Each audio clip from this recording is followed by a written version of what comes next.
thing you do. And I'm also a moderator in this room. Absolutely. Okay, so I'm clicking the live button on the eCam and it's not going live over here. Oh, there it is. Okay, I am on. Am I on Instagram right now? Okay, can you check? Okay, I see my screen is on, but I don't know if I'm live. Okay, I just double clicked it. All right, looks like I'm alive and in color, ladies and gentlemen. Welcome to the stage. My name is Anthony Glenn Bondhold, investor out of sunny Southern California. We're going to be rocking out for the next couple of minutes with you. And guys, let's get to it. Okay, so for those of you who have questions today, we're just going to be rocking out. And if you have questions, please propose them in the chat. And then I am live on all social media platforms. Can you guys hear me? Okay. Want to make sure you're not on mute. I'm not on mute. Okay. So Alexis, you can hear me, right? You're on mute on Clubhouse. No, I'm not. I'm speaking. You're on mute on Clubhouse. Can you guys hear me? Hey Tony, you're muted on Clubhouse. No, I'm not. My mic is on Clubhouse. Can you hear me? Can you guys hear me? Uh-oh, we got a technical difficulty here. Okay. Am I muted on Clubhouse? It says my mic is on, guys. Can you guys not hear me? Okay. Let's see here. Alexis, can you hear me? I want to make sure you put a 1 in the chat if you guys could hear me. Okay. So I am not on mute on Clubhouse. Let's see here.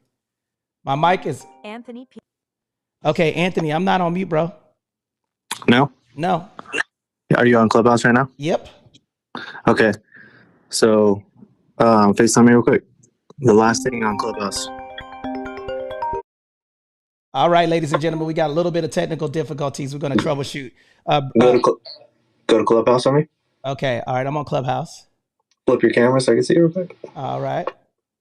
Okay. Now you're going to go to your audio settings. Where? So you see how it says right there in the, yeah, there you go. Okay. That's what's wrong. Click that right there and put road. The top one. No, go back. Click on back to eCam. We got feedback. Okay. Go up. Yeah, that one. Okay. Go to input. Good morning. You're good to go. Okay. Can you guys hear me?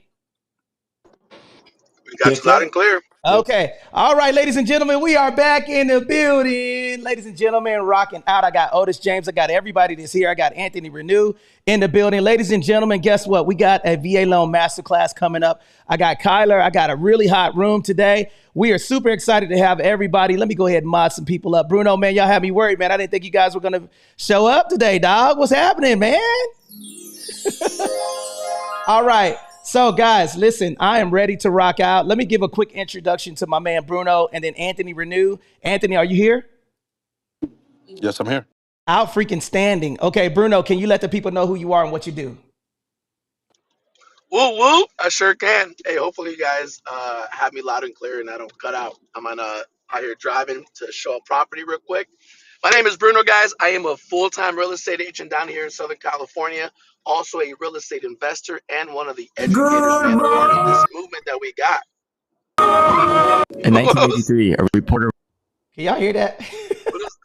What is was that? making fun of Mr. Rob, Master Sergeant, so I volunteered for recruiting. In your opinion, would See, this is what happens when they tell you to do your stuff by yourself. You got all types of stuff going on over here, man. I got Pornhub playing in the background, man. My bad, y'all. That's a Marine Corps porn. Hey, but guess what? Hey, we in the building, man. We in the building, man. My apologies, man. Hey, check it out. Oh man, Semper Fidelis, Marine. Hey, I'm sorry, man. That was my farmers only account. I was looking at some stuff I shouldn't have been looking at. But good morning, ladies and gentlemen. Anthony Glenn Bynode, investor out of sunny Southern California. I'm rocking out with my family and friends, and I got brother Anthony Renew. Shout out to brother Renew, man. Listen, y'all. Anthony Renew got some awards this weekend, man. Can you let the people know what awards you got, man, and let the people know who you are and what we're gonna be talking about today, brother? Absolutely. Yes. Thank you for the award. I was the Military Mortgage Group Rookie of the Year. So I've done real estate for a number of years, but this is, and I've been licensed for loans for a while, but this is the first year, my first year with MMG, and really going hard at loans. So I appreciate the recognition. For everybody else, I'm Anthony Renew. I am a loan officer in all states except New York, and also a real estate team leader out here in sunny San Diego, California. I love real estate and I love helping people. I'm also retiring from the Navy, so started on my career very early, or my second career very early, and I look forward to providing any value and helping anyone that needs any assistance. Thanks. Outstanding, man. So can we put a congratulations in? Can we come off the mic and say congratulations on the count of three? 1, 2, 3. Congratulations, Congratulations. Anthony. Congratulations. That's how we do Thank you. it in Thank you. here. Okay, so Hey, that boy can dress too, by the way. oh I man, like that boy sharp. hey Anthony, man, always come through, man. Hey, so guys, if you guys want to see some photos and stuff like that, we're gonna pin some links at the top. Bruno, if you could put the actual event at the top. Ladies and gentlemen, we got a VA Loan Masterclass is going to be taking place here soon. And for those of you who don't know, we're live on all social media platforms. So if you guys have questions, or if you hear people coming through my headphones, that means that we're on several social media accounts, and you guys could ask questions. You'll hear me pause and talk. Welcome to the Winning Real Estate Show. I am your gracious host, along with my co-host, Otis James, Bruno Nascimento. I got Anthony Renew that's in the building. I got Jaime in the building. Ladies and gentlemen, we're going to be breaking down some tips and tricks that all of you guys could learn about winning in real estate. Without further ado, Otis James, you want to let the people know who you are and what you do? Yes, sir. I'm just a full-time real estate investor, all things real estate. I teach it. I'll leave it at that, man, because I want to get into it. I'm actually inviting some people in that wanted to know more about the VA loan situation. So let's just get to it. All right, outstanding. For those of you that are joining, guys, listen, we're going to be covering a couple of things. This is what we're going to be covering today. This is today's topics. Number one, what creates value in property? Okay, so listen, if you guys are on here, you guys are going to get a treat. Ladies and gentlemen, we're going to be rocking out for the next 2 hours, and we're going to be talking about how to invest in real estate. Now, what I want you guys to do is put a 1 in the chat if you believe the market is going to crash. Put a 2 in the chat if you believe it's going to stay up. Put a 1 in the chat if you believe the market is going to crash. Put a 2 in the chat if you believe that it's going to stay where it is. I want to see where you guys are at right now because, listen, there's 5 pillars to generational wealth. Can anybody tell me what they are? If you guys have been in the room, what are the 5 pillars to generational wealth building? Can anybody tell me what's one of them? What's one of them? Okay, two. I got 2 in Houston. Good morning. Good morning, Valerie. Thank you for always coming in here supporting. We love you. Appreciate the support. Guys, share this space up. What are the 5 generational wealth pillars? What is something that's essential to building generational wealth and why? Can anybody tell me? Anybody can jump in. Guys, can you go ahead? Real estate. So, can you repeat your question? What are the 5 generational wealth building tools? What are the 5 things to build generational wealth that you should have in your portfolio? What do you think? What's number 1? Real estate. Real estate. Okay, why? Because with real estate, it stays in your family, and you could put it in a trust where it's passed down from one generation to the next. That is correct. Okay, and I see Malcolm Amor. Thank you for participating. Wow, man, I'm gonna tell y'all right now, man, we're killing it on YouTube and Clubhouse right now. We currently have 268 people that are on the live right now. So listen, guys, we're going to be telling you guys the 5 pillars to generational wealth that you should have. And we're going to be talking about all the things that you guys need to know to build wealth for your family. If you're here, guys, ladies and gentlemen, please, please, please share this to your hallway. We're going to be cooking out for every 1,000 people that are on TikTok Live. We're going to give you guys another nugget that you guys could use to your portfolio. So right now, listen to me. Okay. I got insurance. Okay. So yeah. Okay. We got insurance. What are some other things, guys? Man, there's a lot of people participating on all of the social media platforms. Number 1 is real estate. Okay. Bruno, why should you have real estate in your portfolio? Tell me why, outside of building generational wealth. Why is real estate so important to have? And Anthony, I want you to chime in also. Okay. Anthony, can you jump in? Anthony Renew? All right, I'll rock out real quick, man. That way we don't have any pauses, okay? So the reason why this is so important is because real estate is the fundamental piece of getting passive income. Everybody put passive income in the chat. Passive income, passive income, passive income. Okay. Now, here's the reason why I say that. There's only two things that print money. Okay. There's only two fundamental things that print money. Two. There's only two. Nothing else prints money like these two things. Number one is going to be real estate. Okay. When you pass away, do you still have the asset? Put a Y in the chat if it's a yes. Put a in the chat if it's a no. Okay. If you own real estate, okay, and you die, that piece of real estate still exists. That means that you guys could get passive income by putting tenants in that property, and then that could be passed down from generation to generation. And then the value of the property obviously is going to go up because of two fundamental things: demand, okay, demand and scarcity, okay. So let me explain this in more in depth for those of you guys that are just joining us right now, okay. So why is it, let me ask you guys this question and put your answers in the chat. Why are houses so scarce today? Can anybody tell me why properties are so scarce? Okay. Why are properties so scarce right now? Interest rates. Interest rates. Jump in and explain a little bit more in depth with that. Name's Ian Jensen. I'll do the intro in a second. Interest rates right now. So one of the things that's making a lot of people chill out and not sell their house. You going in and out, Ian. Okay, John. Bought their house at was very. Am I breaking up? I'm sorry. Hold on. I'll get closer to the Wi-Fi. Can you hear me? Yes, we can hear you loud and clear. All right, beautiful. Yeah, all right. So there's a lot of people. Okay, in case you didn't realize this, like half of every mortgage out there right now was in the US was originated between, I think it was like 20 and 22. So half of the mortgages out there in the entire real estate market were originated back in those years when the rates were very low. All right. So the reason why people are not moving is because they have a very comfortable and affordable rate right now. So the only people that are moving are the people that have to move. So it's affecting the supply of houses out there, which is creating scarcity in the market.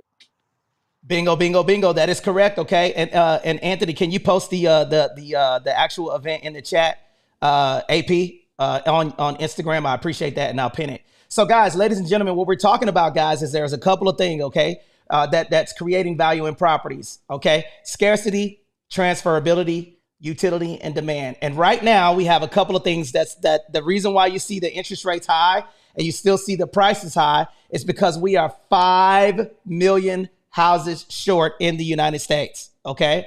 It's going to take almost 15 years for us to break even on that.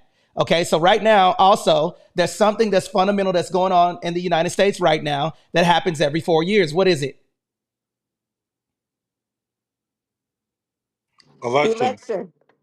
Election. Okay. Otis, can you explain why the election has something to do with home prices? Because the people running don't want to be held responsible for anything negative happening in the economy. So they try to make improvements closer to election time so that they gain favor with potential voters.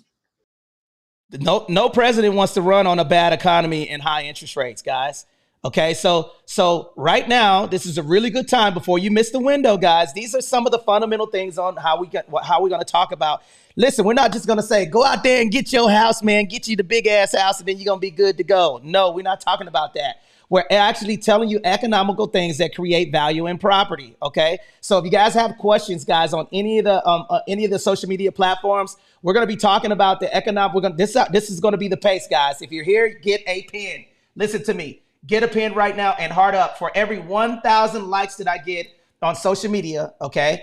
And every 5 shares, we're going to unlock another nugget for you guys to use to your benefit. I see the likes going up. We had 803 likes right now. We got 21 people here right now. Share this right now. When I get to 5, Jonathan, I'm going to break something out.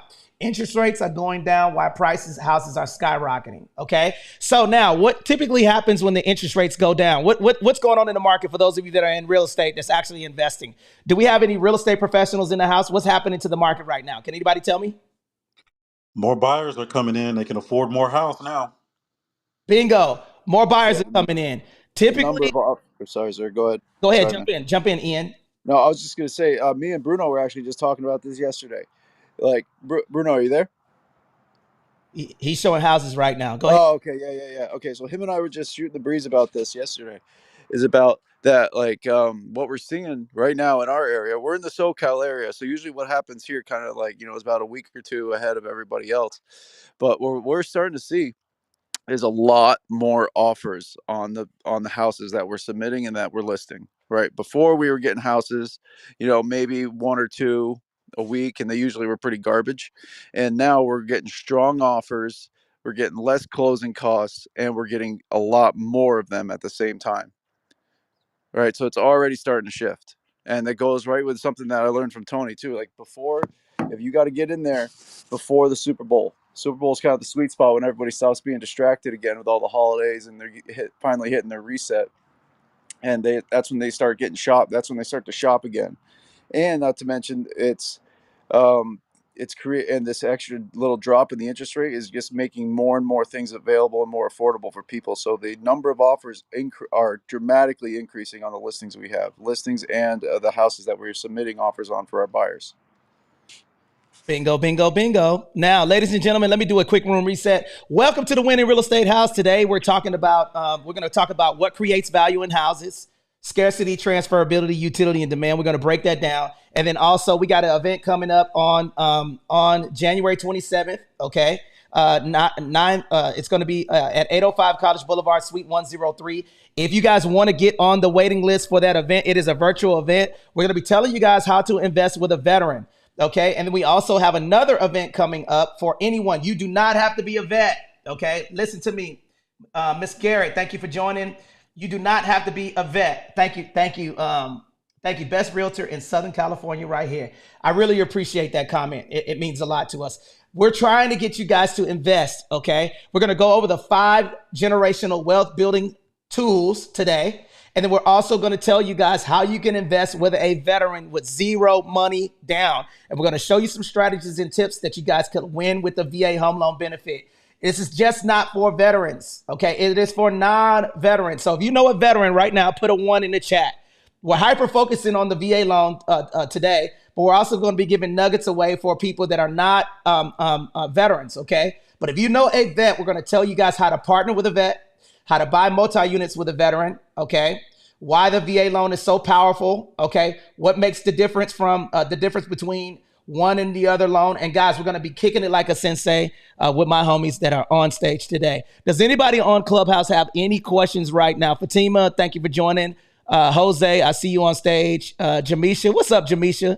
Jamisha's in the building. Anybody have any comments or questions that they would like to propose to the stage while we're rocking out? Because you're not going to win in the listening lounge. If you have a question, put it in the chat right now on Instagram and on TikTok. If you guys have a question about what we're talking about today, type your question in the chat and I will answer it. Or if you want to come on stage and rock out with me, you can do so as well. Who has questions or comments? I got a question for you.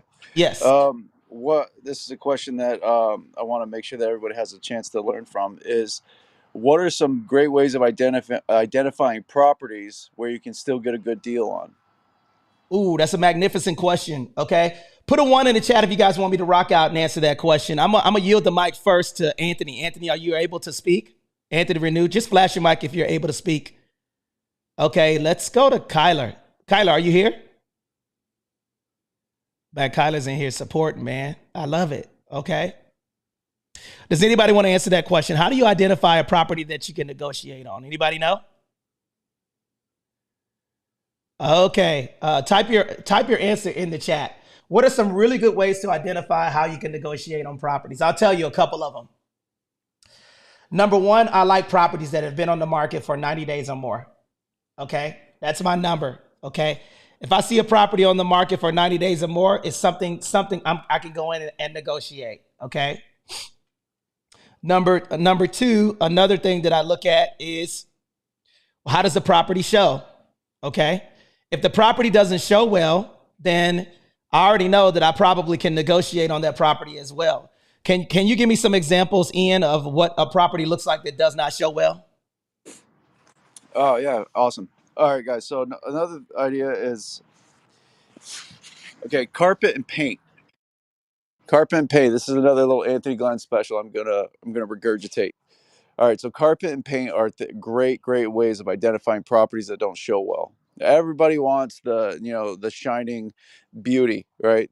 But they don't realize that a little bit of sweat equity or a little bit of investment once you get the house can gain you a lot of equity and equity in terms of demand. All right, so if that property doesn't show well, that means there's probably not a lot of demand because everybody wants to walk into something and have it be, beautiful. But if you realize that place has got some jacked up carpet, or they just had renters in it, and the paint looks a little dingy, you can get in there and change the carpet on the stairs or on the hallways and throw some fresh paint, throw some bright white paint on there, and that house will dramatically look different the day you move in. So it's a great opportunity to get a hold of something that doesn't have a lot of demand, but is still a great product. Now, see, and I see motivated seller in the chat, and make sure you rock it out in the chat so you can see.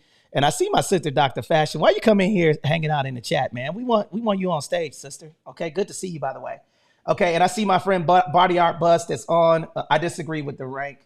It really should be. Okay, so we got some people that are typing in the chat.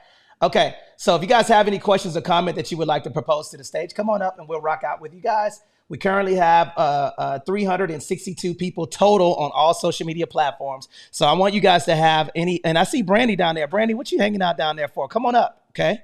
I see a couple of my friends down in the listening lounge. I want you guys to come up and participate. And ladies and gentlemen, guys, listen, if you guys want to be a part of what we're doing, text VA loan to 760-385-8211. Again, text VA loan to 760-385-8211 if you guys want to get on our waiting list for our next event.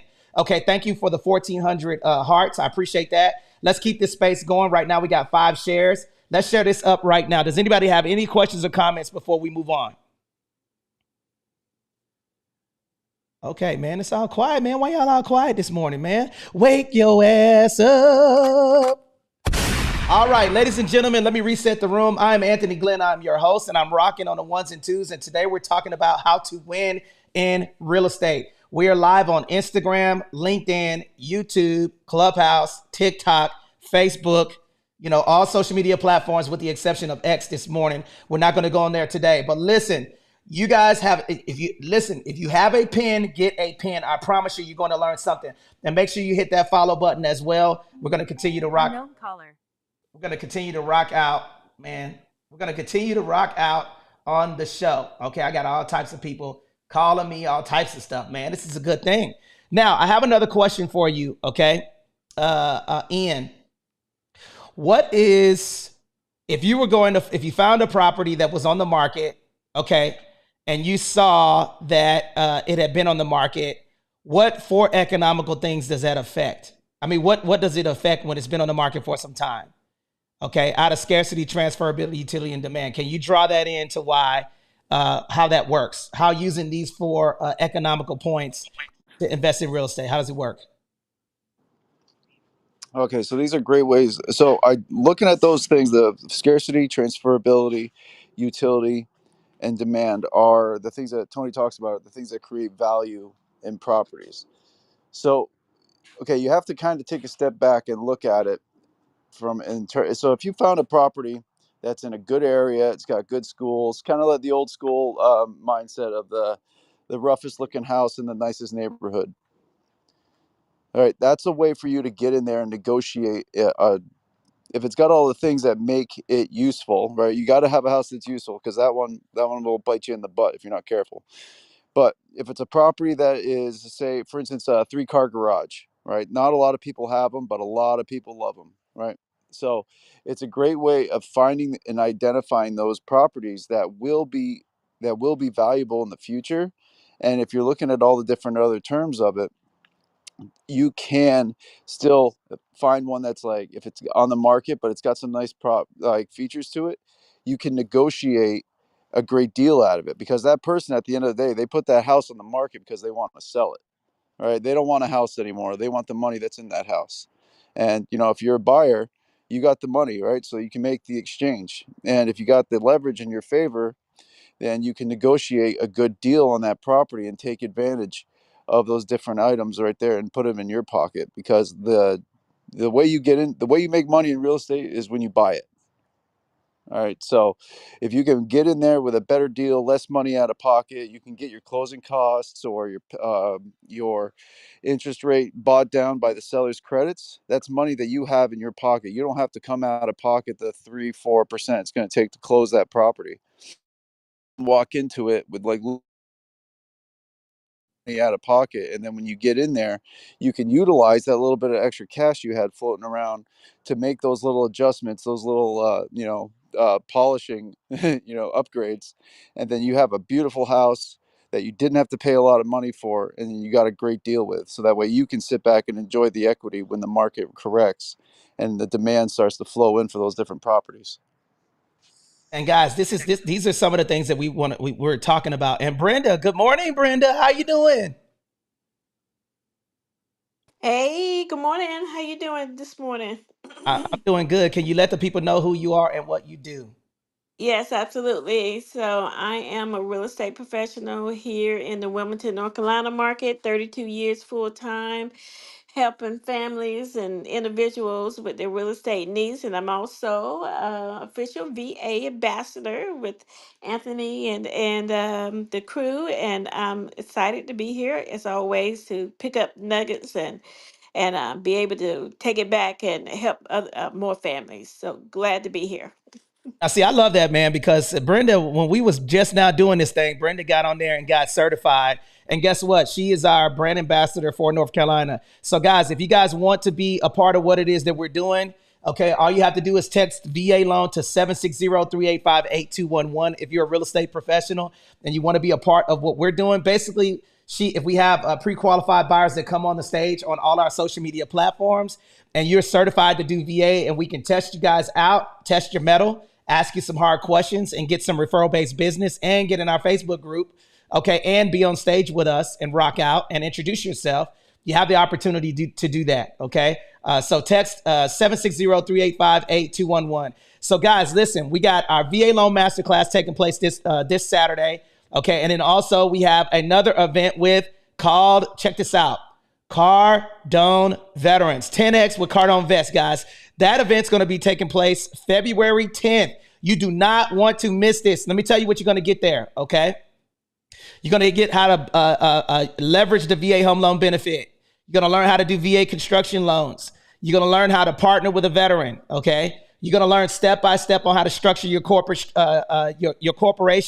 okay? You're going to learn how to put your property into trust. You're going to learn how to get a business line of credit. You're going to learn how to buy property in locations where they're good for military people. Okay, and you're going to learn about the grants that are available for military people and personal professional development for military spouses. I'm telling you guys, you do not want to miss that February 10th event. But we got one that's local that's coming up. Okay, that will be live and on virtual. Okay, that's going to be at 805 College Boulevard, Suite 103. The link is at the top. If you guys want to register for that link, okay, that's going to be this weekend, this Saturday, and we're going to do all things real estate. Now, if you guys want to get into the business side and learn how to structure your business, that February 10th event will be coming to a social media near you. All right.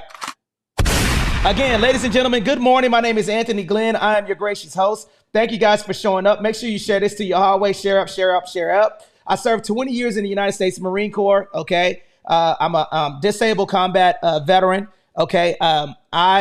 The reason why we were able to do this is because we've been pushing information out on educating veterans on how to invest with the VA home loan benefit, and then also how to build a business around it, guys. So if you guys have questions or comments that you would like to propose to the stage, come on up. We will answer your questions. And if you guys want to become a brand ambassador to what it is that we're doing, if you're a real estate professional, text VA loan to 760-385-8211 so you can help me and my staff, our team, reach 21 million veterans nationally with Grant Cardone. Let's go, y'all. All right.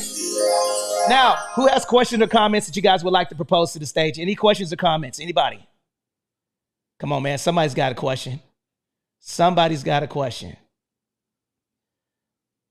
All right, I got a question in the chat. Why do you want to wait until after the winter to purchase properties. Okay. Actually, you don't want to wait. You want to buy in the wintertime. Okay. The reason why you want to invest in real estate in the wintertime, can anybody tell me on stage? Anybody can tell me why is a sweet spot September to February and why to invest in real estate? Can anybody tell me? Demand is lower Why Boom. and lower? Otis? because people are preoccupied with the holidays, and a lot of people aren't really trying to do too much.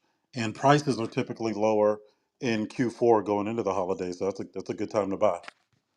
That is correct. Okay. So guys, listen. So think about it. One of the most popular holidays. Put it in the chat right now. What holiday do you guys believe is the most popular in the United States? Father's Day. Yeah, right, Jack. No. All right. What? Man, Anthony, you gonna have to change these, man. Look. These are the buttons they got on my system. Look, I got this one. I got this one. Let me see. What's this one right here? All right. But y'all know my favorite one. The only one that I got that I like the most is this one right here.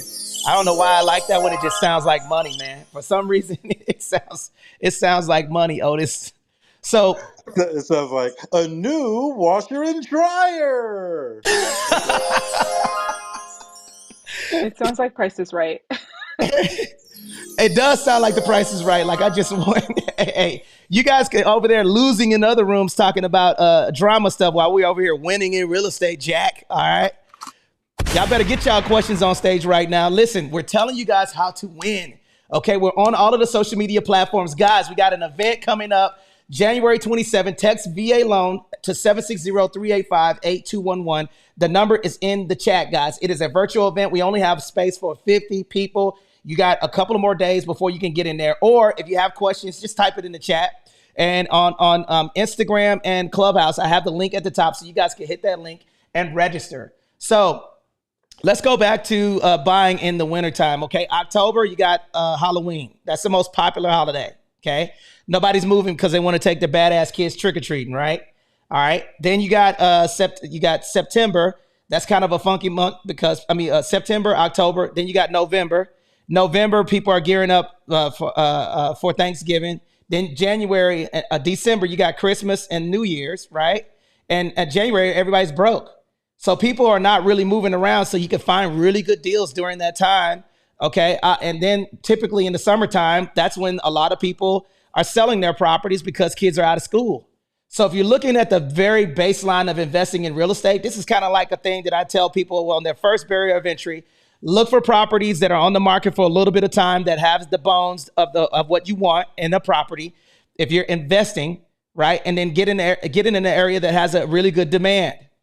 Now, what are some of the, let's ask this question so we can do this, okay? What are some of the things that create demand in real estate right now? Like what are some of the things that create the demand? Go ahead, Otis. I see you off mic. Lower interest rates and good school districts if we're talking about specific assets. Ooh, school districts. It's a big one. Yep. Okay. So now, typically when you have a good school in the area, obviously that's going to be a really good one. What are some other features? That's good. That's a good one, Otis. What else? Proximity to a park.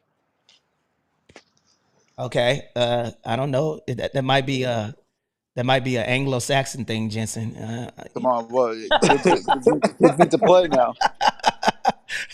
Kids got to play. Close to hikes. Hey, so tell me why a park, Ian? So it all depends. So here we're in SoCal right here, right? No, I'm going. The yards aren't too big. You know what I mean? They're out here. The yards aren't too big. So if that place has a good place where kids can go out and play and go out there and get some energy out, you know, like picnic tables, all that kind of stuff where they can go and play. You could take the whole family, have a bigger gathering. It adds a lot of value, especially if it's like within walking distance of the house. You know, if they got dogs, any of that stuff, it gives more utility to the family. So that way, you know, they can be in an area that they like, but actually still have room to roam around a little bit and spend time with their family. Okay, and I see a couple of the moderators, y'all not helping me out, man. All of these people in the chat, guys, you guys, Look, man, we got a lot of questions in the chat. Ian, can you go through the questions, the 938 questions that you missed in the chat? So there's a couple of other things. Let me ask Ellis, what are some of the things that create the demand for houses in the area? What do you think, Ellis?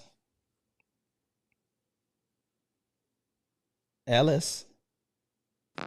I'll go. I'll say proximity to downtown or proximity to where people work. Hospitals is a big thing for baby boomers, so people want to live closer to medical facilities and things of that nature. That okay? So quick access to schools, quick access to the freeway. Okay, quick access to grocery stores. Don't overthink it, guys. Right? So all of these things are, like how far am I from the airport? What are some of the amenities that draws? Entertainment areas. Do you think the demand is going to be high for a property that's really close to Disneyland? Right? How about this? Let me ask y'all this question. How about buying properties near a military training institution? Now that's one. Put military. I'm gonna tell y'all this is a hack and a half. Why would you want to have a property near a military training institution? Can anybody tell me? Anybody on stage? Because they get paid for housing, and in the military you don't always want to live on base, so that's guaranteed money. Bingo. Tax-free income. Okay. Tax-free income. A lot of people are overlooking this, right? So I know, okay. So I know beyond a reasonable doubt, if I buy a property near a military training institution, if somebody's graduating from that training institution, what happens to the area? Get saturated with family members and people coming to see them. Bingo. That's it right there. Okay. That sounds like a short-term rental situation to me. Or maybe buying a property near a college, right? Because I know graduation, people are going to be coming in. So a lot of people are just looking at, they like the property, bedroom, bathroom count. It's much more deeper than that. These are some of the things that you guys should know in regard to investing in real estate. I love my niche is buying property near military installations. And the reason why I like buying them near military installations, I'll drop them real quick. Number one, military people don't get fired. Number two, they're essential personnel. Number three, there's high turnover. That means that people are moving every 3 years, so you get fresh blood into there. Number four, they have graduation. So there's an influx of people coming into the neighborhood. And typically, small businesses will put retail areas around those to solicit to those people. So I already know that there's going to be a lot of little stores and thrift stores and stuff like that's going to bring a lot of people into the city. And then also that's a really good opportunity for short-term rental and long-term tenants. Now, any questions or comments about buying near military installations? Any questions or comments? Dr. Fashion, welcome to the show, man. What are you up to? I know you're working on something. Good morning. Yeah, my name is Dr. Fashion, and I got 38 million on YouTube, and I just want to let y'all know if you follow. My bad. Go ahead. Go ahead. No, I can't with you. Yeah, I am. I'm working on content and stuff and listening at the same time. Okay. Thank you for having me. Absolutely. Well, can you tell the people who you are and what you do? Yes, I am a content creator, and I also have an agency where I manage influencers and also turn homes into creative spaces for people. So if you visit our website, thecontenthome.com, you can see what we're doing in cities like Compton, Inglewood, California, Las Vegas, Nevada. We out here and we're just providing spaces for people to create. Like I said, this is a billion-dollar industry in the creator economy. So if you're looking for another side hustle or another stream of income, creating content, doing things that you love can help you also get your home a lot quicker. So yeah, that's a little bit about me. Thanks for having me, Tony. Absolutely, guys. And this is something that's big, guys. Look, we get more business off social media than you would not believe. Okay. So if you guys are professionals, you guys have to leverage. Like, why do you guys think I'm on here every day? All right. Because there's people it's a really quick way for you guys to come up and ask your question. And then also it's a really good way to network with people. Right now, I'm sitting at home. Okay. I am on all social media platforms. Okay. And then I am communicating with I've communicated with almost 2,000 people. Right. from the comfort of my study. I wouldn't be able to do that, but you can't be at a bunch of places at one time, guys. So make sure you hit up Dr. Fashion. She'll give you some game. She told me some YouTube stuff, and then we're finally monetized. All right. So I've been following instructions and doing what she told me to do. And all of this stuff I'm learning from my friends and family, guys. So you guys could do the exact same thing, guys. But let me do a quick room reset. You guys are in the Winning Real Estate House. We're talking about how to win in real estate. I want to give a special shout out to all of the moderators and supporters that have shown up. If you guys see people talking through my headphones, they're on different social media platforms and they're communicating through me. We have this set up so you guys can listen to us and talk to us and communicate with us and ask any questions. We do have an event that's taking place on January 27th. Okay, that's going to be at 805 College Boulevard in Oceanside, California, but it is virtual. If you guys want to get on the waiting list on learning how to invest in real estate the correct way, text VA loan to 760-385-8211. We're specifically talking about how to partner with vets today. That's going to be our topic. But if you stay here long enough, we're going to give you general stuff that you guys could use for your benefit. Are there any questions on stage or any comments that anyone would like to ask or say? Anyone? All Yo, right. man, I just finished up with doing these showings, man, and I'm excited, bro. I'm excited, and I just want to say, guys, the time is now, Yes. right? And I know we probably said this before. I had my phone muted while I was doing this walkthrough. Look, man, the window is closing. So hear me out, man. Right?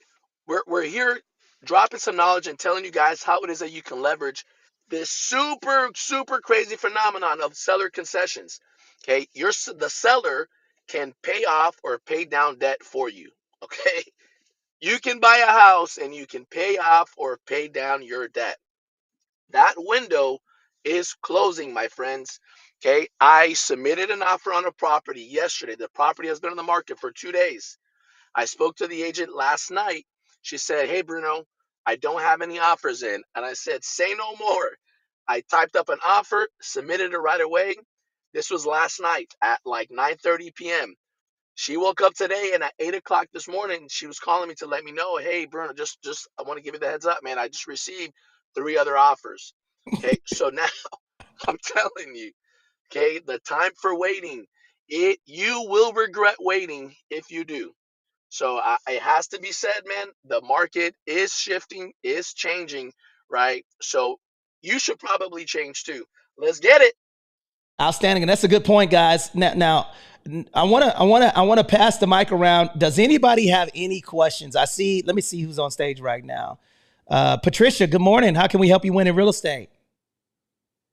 Miss Martin, I know you got a question, Miss Martin. Come on, Miss Martin. Good morning. Good morning. I was just based off the information you guys were talking about. I actually just got a VA client that's looking for a multifamily. So I was taking those gems and talking to her a little bit when I heard my name. Sorry about that.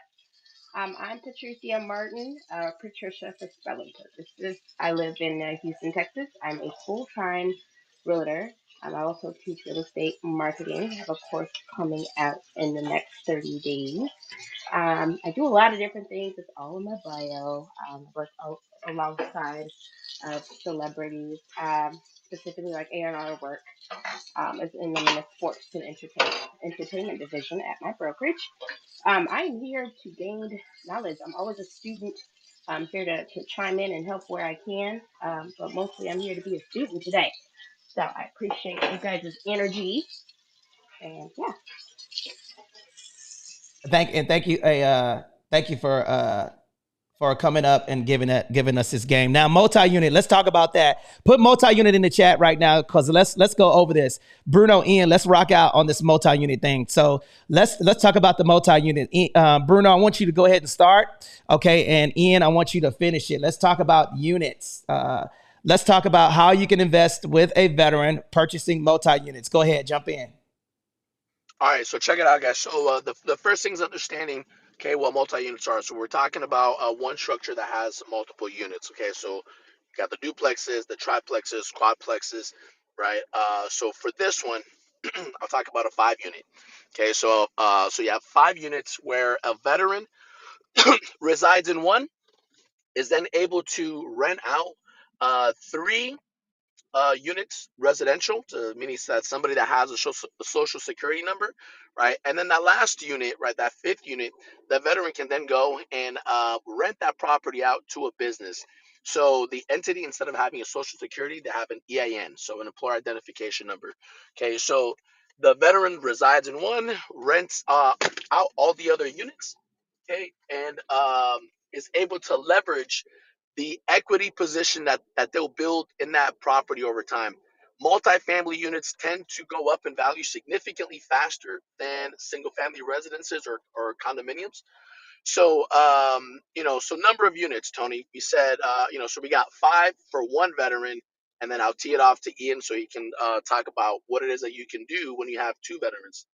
Now before I kick this off, guys, let me tell you what we're doing, guys. Right now, you guys are getting it live in color on how to invest with a veteran buying a multi-unit. We're going to break down how you can invest with buying a multi-unit with a veteran, and I'm going to read right out of the VA handbook telling you guys how the income is going to be leveraged. So, ladies and gentlemen, Anthony Glenn, buy and hold invest out of sunny Southern California. 7 companies, vertically integrated, mortgage company, real estate company, nonprofit, and then partnered with Grant and Elena Cardone called Cardone Veterans, where we help you 10X. Guys, we got 2 events coming up. One is going to be in January 27th in sunny Southern California. Text VA loan to 760-385-8211 if you guys want to get on that show. If you guys hear people coming through my headphones, that means that I have people coming up from other platforms. We're doing Q&A for people who know veterans. And guys, listen, we're also going to be talking about stuff for you. You do not have to be a veteran to utilize these strategies. So listen to me. Get your pen out. Get ready to go. Rock out. Heart up right now. For every 1,000 likes that we get and for every 10 shares, we unlock another real estate nugget for you guys. So thank you guys for joining us. We're going to be talking about this U.S. Marine Corps from 1996 to 2016. And then one thing that we know is that nobody's teaching this stuff on the app like we are. So right now, Ian, multi-unit, let's go. All right, guys. So multi-unit, you really can't beat it, because what happens too is if you can get into it with the multi-units, you have other people paying the mortgage, right? So say that multi-unit's $1 million, but you can only afford 500,000. You can still end up getting that multi-unit, and as long as you have a little bit of property experience, you can still buy that unit and utilize the income that property generates to help fluff up your debt to income ratio, so that way you can qualify for a property that you might not be able to buy individually. All right, so what that means, once again, here I'm just going to say, like, other people's money can help you qualify to buy that property, that investment property that you want to get. So, and this is the example, guys. Do me a favor right now. I want everybody to click the link. Well, actually, no, you can't. Put the YouTube channel in. Oh, yeah, you got the YouTube channel. Click the link above my head. Okay, you'll see the SITREP YouTube. Do that right now. I'm going to show you guys. I want everybody to click on there. Okay, and I'm going to show you guys. You guys will see me. Okay, I want you guys to actually see what I'm doing. Okay, so I'm going to explain some things.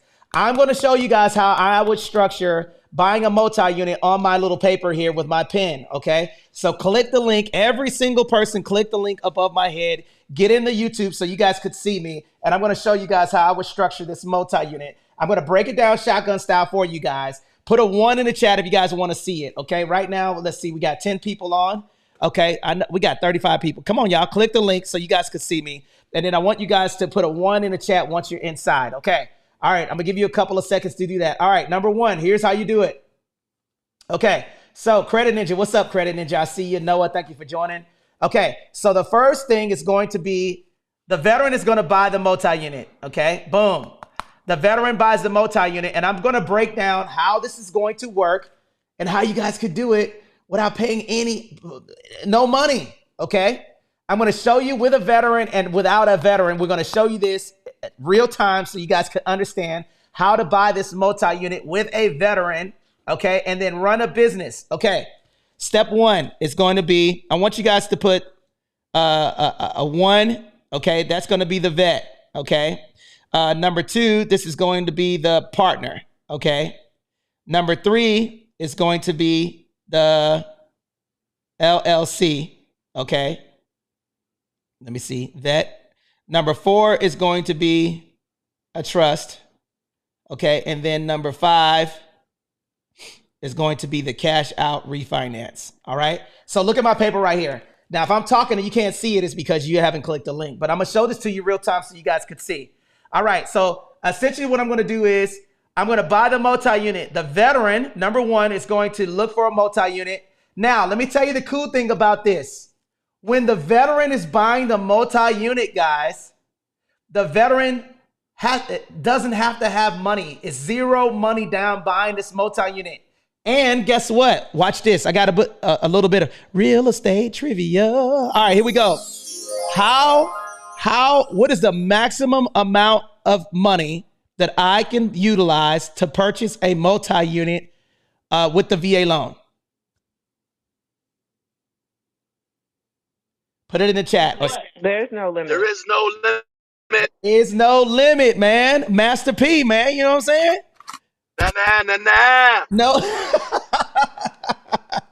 No limit. No limit. 100% financing. No limit for a multi-unit purchase. Okay? No money down with the VA home loan benefit. So no limit buying a multi-unit. You could buy a 1 to 4 dwelling unit with a business unit attached. Okay? So now, Ian, Bruno, can you tell me how are the vacant units how do they qualify to buy that? How can I buy a $2 million property, right? And buy a multi-unit with no money down? How is the underwriter going to look at that property? So what he's gonna do, right, is he's gonna have me, the real estate professional, put together this rental market analysis thing, right? And then he's going to calculate how much rental income those units will be producing. And then it's going to take that amount and it's going to supplement what it is that you are bringing to the table for your income for them to be able to quantify your debt to income ratio. So the income is going to be supplemented by the potential rent that those units will be able to generate, or the revenue that it'll be able to generate in the future. So guys, click the link above my head, get in the YouTube channel, and I'm going to show this to you, and I'm going to walk you through it. Put a 1 in the chat if you guys are on the YouTube right now, because I want to show it so you can physically see it. I got 14 people that just came on. Thank you. I'm going to break it down. Okay, so here's the steps. Okay, here it is right here. Number 1, the veteran buys the property. Okay, goes to the bank, gets the pre-qualification. Number 2, okay, you can partner with a non-veteran. Now, if you partner with a non-veteran, there's 2 ways to do this. If you partner with a non-veteran buying a multi-unit, number 1, the non-veteran does not, everybody unmute your mic and say does not, please. Does not. Put it in the chat. Does not have to live in the property. Now, if the veteran goes on the loan, if the non-veteran goes on the loan, the person that does not have the VA entitlement, that non-veteran has to put down 12.5% down. Now, why is that? Now, you say, dang, man, 12.5% of a multi-unit, that's still a lot, but it's better than the 20% you would have to do with a conventional loan. And the FHA requires 3.5% down. And I know that just came out with that 5% down for the multi-unit. But guess what? These are some of the things that you cannot do with, let's do this. What are some of the things that you cannot do with the conventional and FHA financing? Ian, Bruno, somebody help me out here. What are Finance closing costs? Bingo, that's one of them. Otis, can you go a little bit more in depth on that? Yes, and I'm glad you asked. I take it as a recognition of my expertise and your trust to answer it, not just as a friend, an American, but also as a human being. And I say all that to say that was that was it. That was all I could. That's all I know about it. I didn't think that you would ask me again to follow up. So I'm going to land my Really? plane there. Really? And I'm glad to be here. Otis James. I gotta give him. I gotta. I didn't know you was. It took me everything to come up with that. Okay. Okay, well, the one of them is 100% financing. Okay, obviously, that means that you don't have to put any money down. The second rule for the there's no mortgage insurance on the VA loan. No mortgage. Now, Ian, can you explain what mortgage insurance is so people know? Brandy, can you flash your mic because I'm gonna come to you next. Brandy Sams. Okay, got you. Mortgage insurance. Can you explain that, Ian? All right. So mortgage insurance is what's going on whenever the bank sees that you don't have sufficient collateral to cover their butt, right? So the bank is its only job that the bank has is to not lose money, right? So they always make sure that you keep some money in that house in case they have to sell it and they have to incur costs until they can get it off their books. So what the bank does, if you don't have enough equity or enough cash down as collateral, they make you take out an equity, basically an insurance policy on the equity of that property. So it's expensive too. I think the last time I checked somewhere is around 1% per year on that property, right? So if it's a $500,000 property, that's an extra 5K single year you'll have to pay the bank that doesn't bank requires you to take out. All right. So that's a lot of money. That's a lot of money. You know, that's actually like, what was it, $450 a month, something like that. Yep. So what goes on is that, yeah, you know what I mean? In some cases, you know, that could be a car payment. So what happens here is if you don't have that extra mortgage insurance, they're not going to extend that to get into a property and to start putting your money away, then so be it. But that insurance policy stays on there until you can refinance out of it or you have enough equity in that property in order to to get that insurance policy lifted. And so there's still going to be closing costs involved in that whole thing too.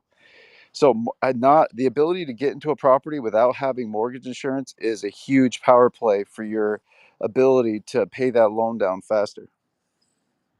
That's a good one, Ian. And guys, let me do a quick room reset. You guys are in the Winning Real Estate House. Thank you for joining us today. We're talking about some of the things that you guys could do with the VA home loan benefit. I want to give a special shout out to all of my friends. What's up, Credit Ninja?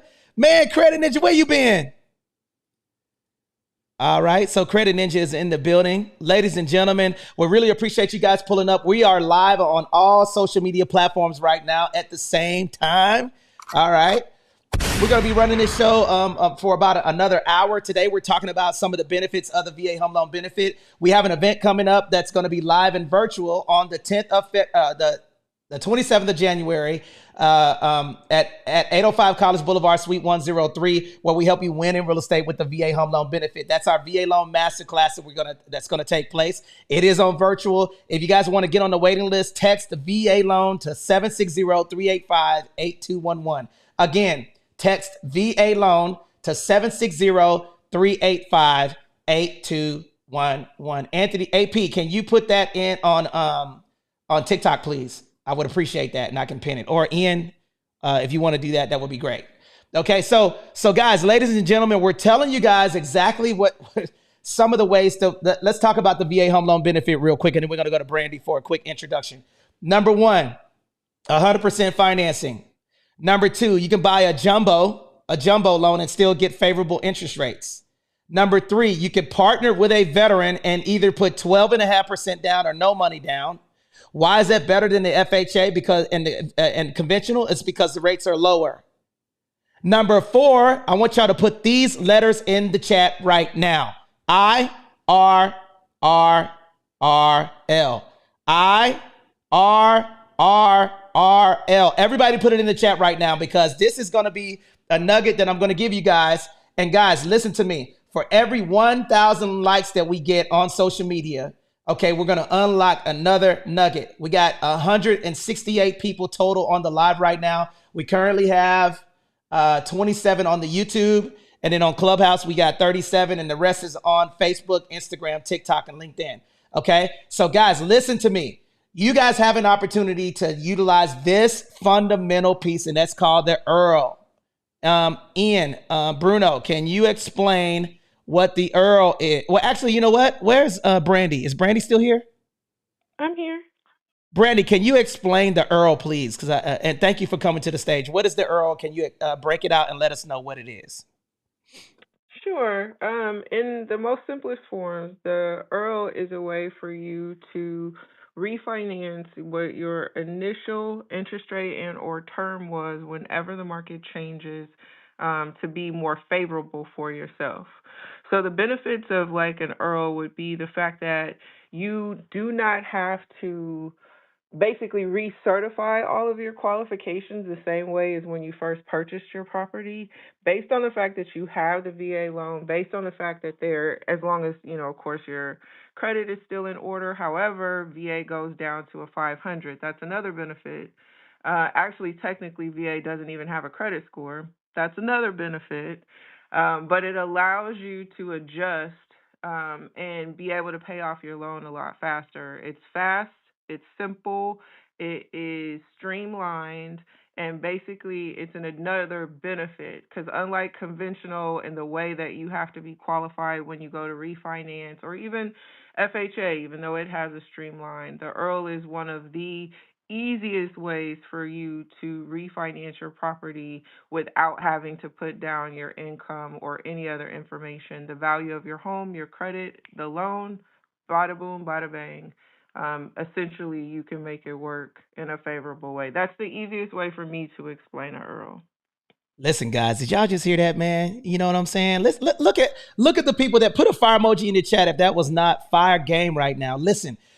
Now this is the beauty. This is something that I want you guys to do.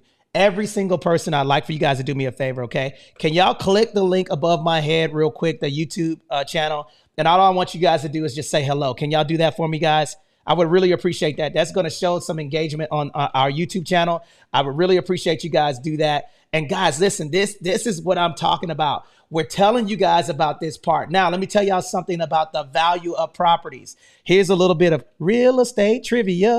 And I see my sister in the building, the GOAT by Patrice Bobo Miles. What up, Patrice? How you doing this morning? I'm good. I'm good. How are you? Just soaking it all in, listening. Oh, come on, man. You know, hey, I already know, man. Hey, somebody come up, say something wrong. You're going to be like, oh, hell no, Jack. I might. You never know. All right. So ladies and gentlemen, if you guys hear different voices coming from different areas, I appreciate the 28 people that's on the live right now on our YouTube channel. Appreciate you guys for watching. That's going to help our algorithm go up. So thank you guys for pulling up. And for those of you that are on TikTok, thank you guys for all the likes and shares. And make sure you guys give me a follow. And all of my friends that are on stage right now, let me show you the OGs that I have right now. I got Otis James. I got Brenda. I got Bruno Nascimento. I got Ian Jensen. I got Dr. Fashion. I got Brandy Sams. This feels like the old clubhouse. I got Jamisha, Credit Ninja, Patrice Bobo Miles. All of my visitors, we love you guys. We appreciate you guys because guess what?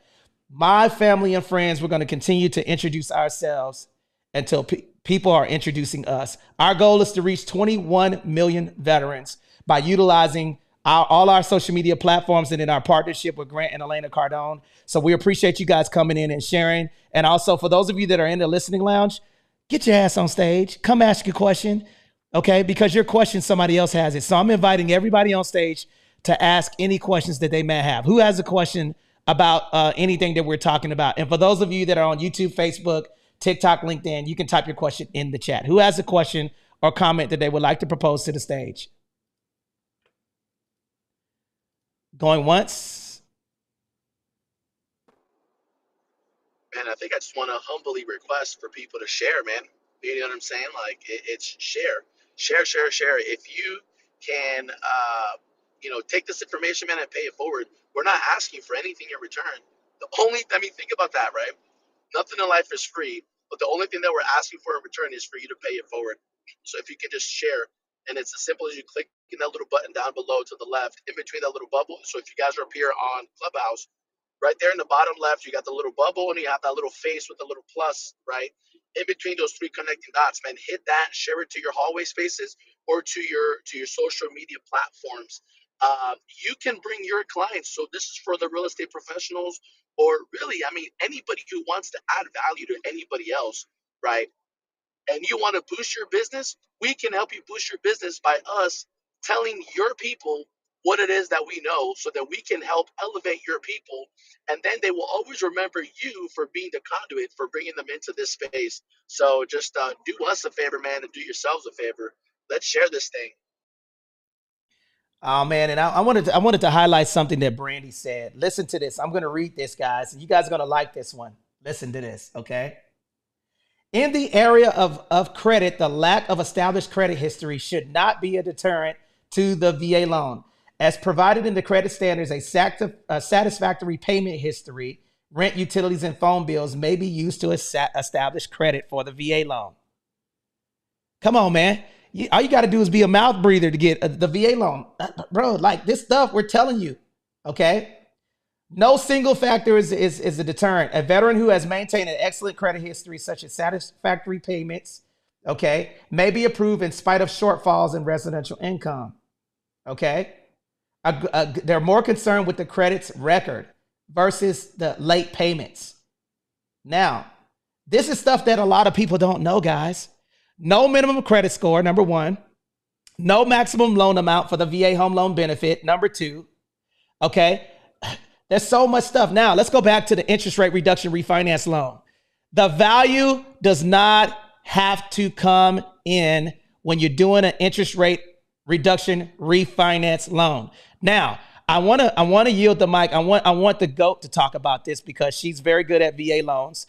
I know she's retired, but I'm gonna ask a question, and you guys need to know who's helped us grow on this app, on all of these social media platforms, because in the beginning they were there. So, Ms. Patrice, can you tell us a little bit about why the interest rate reduction? Can you give us other little nuggets of how lenders underwrite VA loans for the interest rate reduction refinance loan, if you don't Lord, mind? you're asking me to pull back into my Come on, memory banks. give us a little bit. Give us a little bit. Come on. You know, I'm gonna tell you why I love the Earl. Number one, um, if you do a straight Earl, appraisal doesn't really matter. Credit doesn't really matter. It's just a matter of how much lower is the interest rate and how much does it affect your payment and decreasing what that payment is. Closing costs are minimal, minimal. I mean, like very minimal.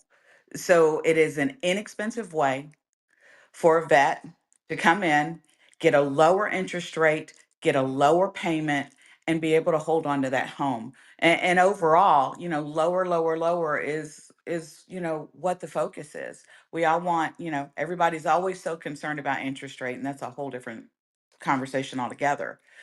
But we do want lower carrying costs.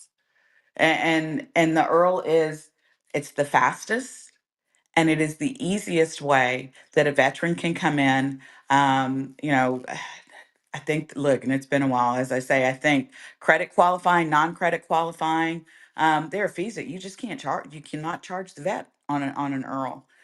Junk fees are questionable. So all around, it is a wonderful opportunity for a veteran to use their eligibility to better their position in the home that they currently own. Man, come on, man. Come on, Patrice. You still got it in you, man. I'm gonna have to bring you out of retirement. You know what I'm saying? Not happening. Right? Hey, man. Hey, Patrice coming in here. Shoot. Hey, LeBron James in on y'all right now, man. Dropping some gems. I appreciate you pulling up, sister. We missed you. We know that your the last couple of years have been very, very challenging for you. But we appreciate everything that you have done and your commitment to all of the service members, real estate professionals, and investors that are on the app. So we love you, okay? All right. So now that I got all this mushy stuff out, you know what I'm saying? Let's get back to the show, okay? Running Wolf, did you have a question or comment that you would like to propose to the stage? Running Wolf. Yes. Thank you. How you doing? I'm doing I'm outstanding, friend. I, I'm a little overwhelmed, to be honest. I'm still in the position of I don't know ask yet. I have now positioned myself business wise, and I guess where my curiosity lies, how does one leverage business credit or business status as far as LLC coupled with what it is you're teaching here, or is that even necessary? You were saying that credit score doesn't even matter.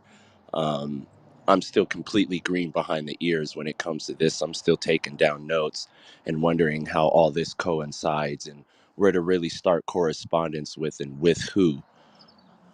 Now, I have a question for you. Are you a veteran or no? No, and that's That's okay. kind of right. That's okay. So I just want to know. Can I ask a personal question? Of course. Can y'all give me a cool name? Can I get like You don't get a cool name, Can I get Tony. a cool name like? You don't get a cool name, Tony. Come on, You don't get a cool name. Patrice. Can I get like running No, winners or no, something? no, Running no, real estate or no, no. Man, running wolf, man. Hey, I appreciate you, brother. But listen, I'm just hey, we like to have fun in this room as well. So here's the deal, brother. Okay, so your question was, "What's up, Mark Days?" Mark Days is on Instagram. We see you, brother. Thank you for pulling up and supporting. Okay, so I'm going to yield the mic to let's see here. Who wants to talk about corporate structure and how you can leverage that? Does anybody on stage want to take that? I'm gonna throw you that the alley oop and y'all can the slam dunk it. I'll slam dunk it. Who wants to jump in? Ian, Bruno. How can you the question was, how can I leverage corporate structures with investing in real estate? What's your Anthony? Yeah, you could take it. All right, here we go. No, I can run for a minute if you want to slam dunk it at the end. Yeah, rock out, and I can run with winners. Okay, so I'm gonna hook it up. Go ahead, Ian. Jump in. All right. So what happens when you start investing in real estate? Like first things first, you got to get in there. So you got to get in the race, right? So first things first, do whatever you got to do in order to get that first piece of real estate. Because what that starts is you start building equity, and that's equity that you can utilize to fund your next investment, right? But one of the things that we teach in the room here, and we got plenty of videos if you want to check out our YouTube, and we do a deep dive on this one, is that once you own a piece of real estate, that becomes basically a small business. All right. So if you have a business structure, like you open an LLC and you get to have income going through that LLC, so you can build up credit, collateral, and capital for that business. So you can you can get loans on that business. But furthermore, too, is that you can utilize the income that that business generates as the money that you can invest for your employees, right? So, newsflash right here: if you have a company, you can open pension plans for your employees. So, if you are an employee to that company, you can fund your own pension plans through the income that that piece of real estate generated. And this is all something that you got to get started with less money than what that asset is worth. So that's the big picture here is like, where else can you get a $500,000 asset from anywhere between from zero to $100,000 invested? Right, there's nothing else that gives you that kind of leverage and buying power. So it gives you a huge advantage in the terms of getting your retirement plans funded. And that's a good one. Okay, so right now, Can let I me. add one, Yeah, who's that? Who's that? Brandy? Oh yeah, absolutely, Brandy. And do me a favor, guys. Okay, so if you're on here, running wolf, I want all of you guys to click my YouTube channel at the top because I drew something and I'm gonna break it down so you guys have a visual and not just an audio of what I'm doing. So click the link above my head. Running. I keep saying running wolf. Do me a favor. Click the link above my head. I'm going to give you a visual, and then when Brandy lands her plane, I'm going to show you how to leverage, and I'm going to answer your question. Is that cool? Yes, sir. I'm in there right now. Okay. All right. Okay. Go ahead. Jump in, Brandy. Okay, so I have a few questions for you, Running Wolf.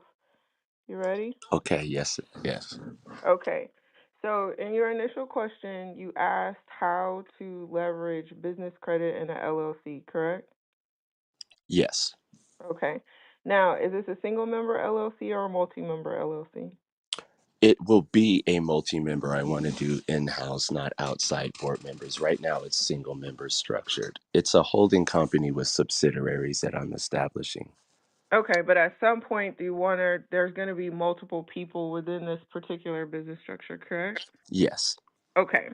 So when you're dealing with traditional loan financing, whether or not I'm going to compare traditional and then I'm going to compare the LLC just to kind of give you a basic understanding of like the key components, okay?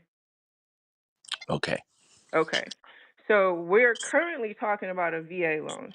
VA loans are for individuals. VA loans typically have a requirement that someone was a veteran. Also, anyone in the room that was a veteran, Tony included. Thank you very much for your service.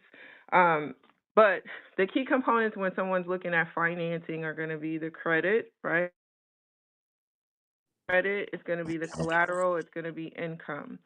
So, traditional financing aside, here is how you utilize LLCs when it comes to financing. Although, and sometimes against popular belief, business credit helps you when it comes to opportunities for you to leverage cash to be able to invest the same way that Ian just explained, right? So you get your Mhm. business credit to get your business credit cards, to get your business loans, to get the things that you need, right? Now, I want you to make sure that you are very clear about the requirements for the types of cash that you're getting on the business side to make sure that those can be utilized for real estate and some of the other investments. Now, if you've done that, you're clear, free to use the money. Your business credit leverages to help you get cash. Does that part make sense so far? Yes. Okay. Now, structurally speaking, the beauty of having an LLC, a corporation, is that there are loan products that are specifically designed for entities, right? So we're not talking about basic like DBAs or anything like that. We're talking about structures, entities, because they almost become another person, right? So your LLC has its own social security number. It's called an EIN, right? Your Hmm. LLC has its own name and identity. It's called the name of your business, right? So Hmm. it becomes a structure where you can add additional key components that are needed for this next part that do not always have to come from you as an individual. Are you following me so far? Yes. Okay. Now, when it comes to real estate loans that are needed for LLCs and corporations, there are a lot of people who will tell you that credit is not important or credit is not needed, and that's actually not majority true. So, but here is the benefit. You, as Running Wolf, say you are going to be the money partner, and say Tony, as a member of that particular LLC, is going to be the credit partner. Because you have ownership in that LLC, you are allowed to utilize the differences of the individual ownerships to create one credit profile that can be used to qualify for the loan based on the credit to make sure you have the best interest rates, qualify based on the money, basically because you utilize your business credit or anything else. So that entity gets to do greater than what either of the individuals who may be lacking what the other has. Does that make sense? Okay. And, Yes. and Yeah. let me break this. Let me break it down a little bit further too, so you guys can see a visual of what she's talking about. Because everything that she just said, I actually drew it out. So click the link above my head, and then I'm gonna show you. Are you on here right now? Are you guys on here? Because I want you guys to see what she's talking about. Because it's hard to understand when you're taking notes, but it's good to see when you see the formation. Okay. Now, don't laugh at me because I'm a lefty. Okay. All right, but I'm gonna show you guys. Are you on right now? Can you see my camera?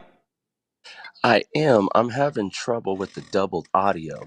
Which it's Okay, just coming in click the link double above my audio. head and you'll be able to see. As long as you can see Okay. the picture, you'll be able to see. Okay.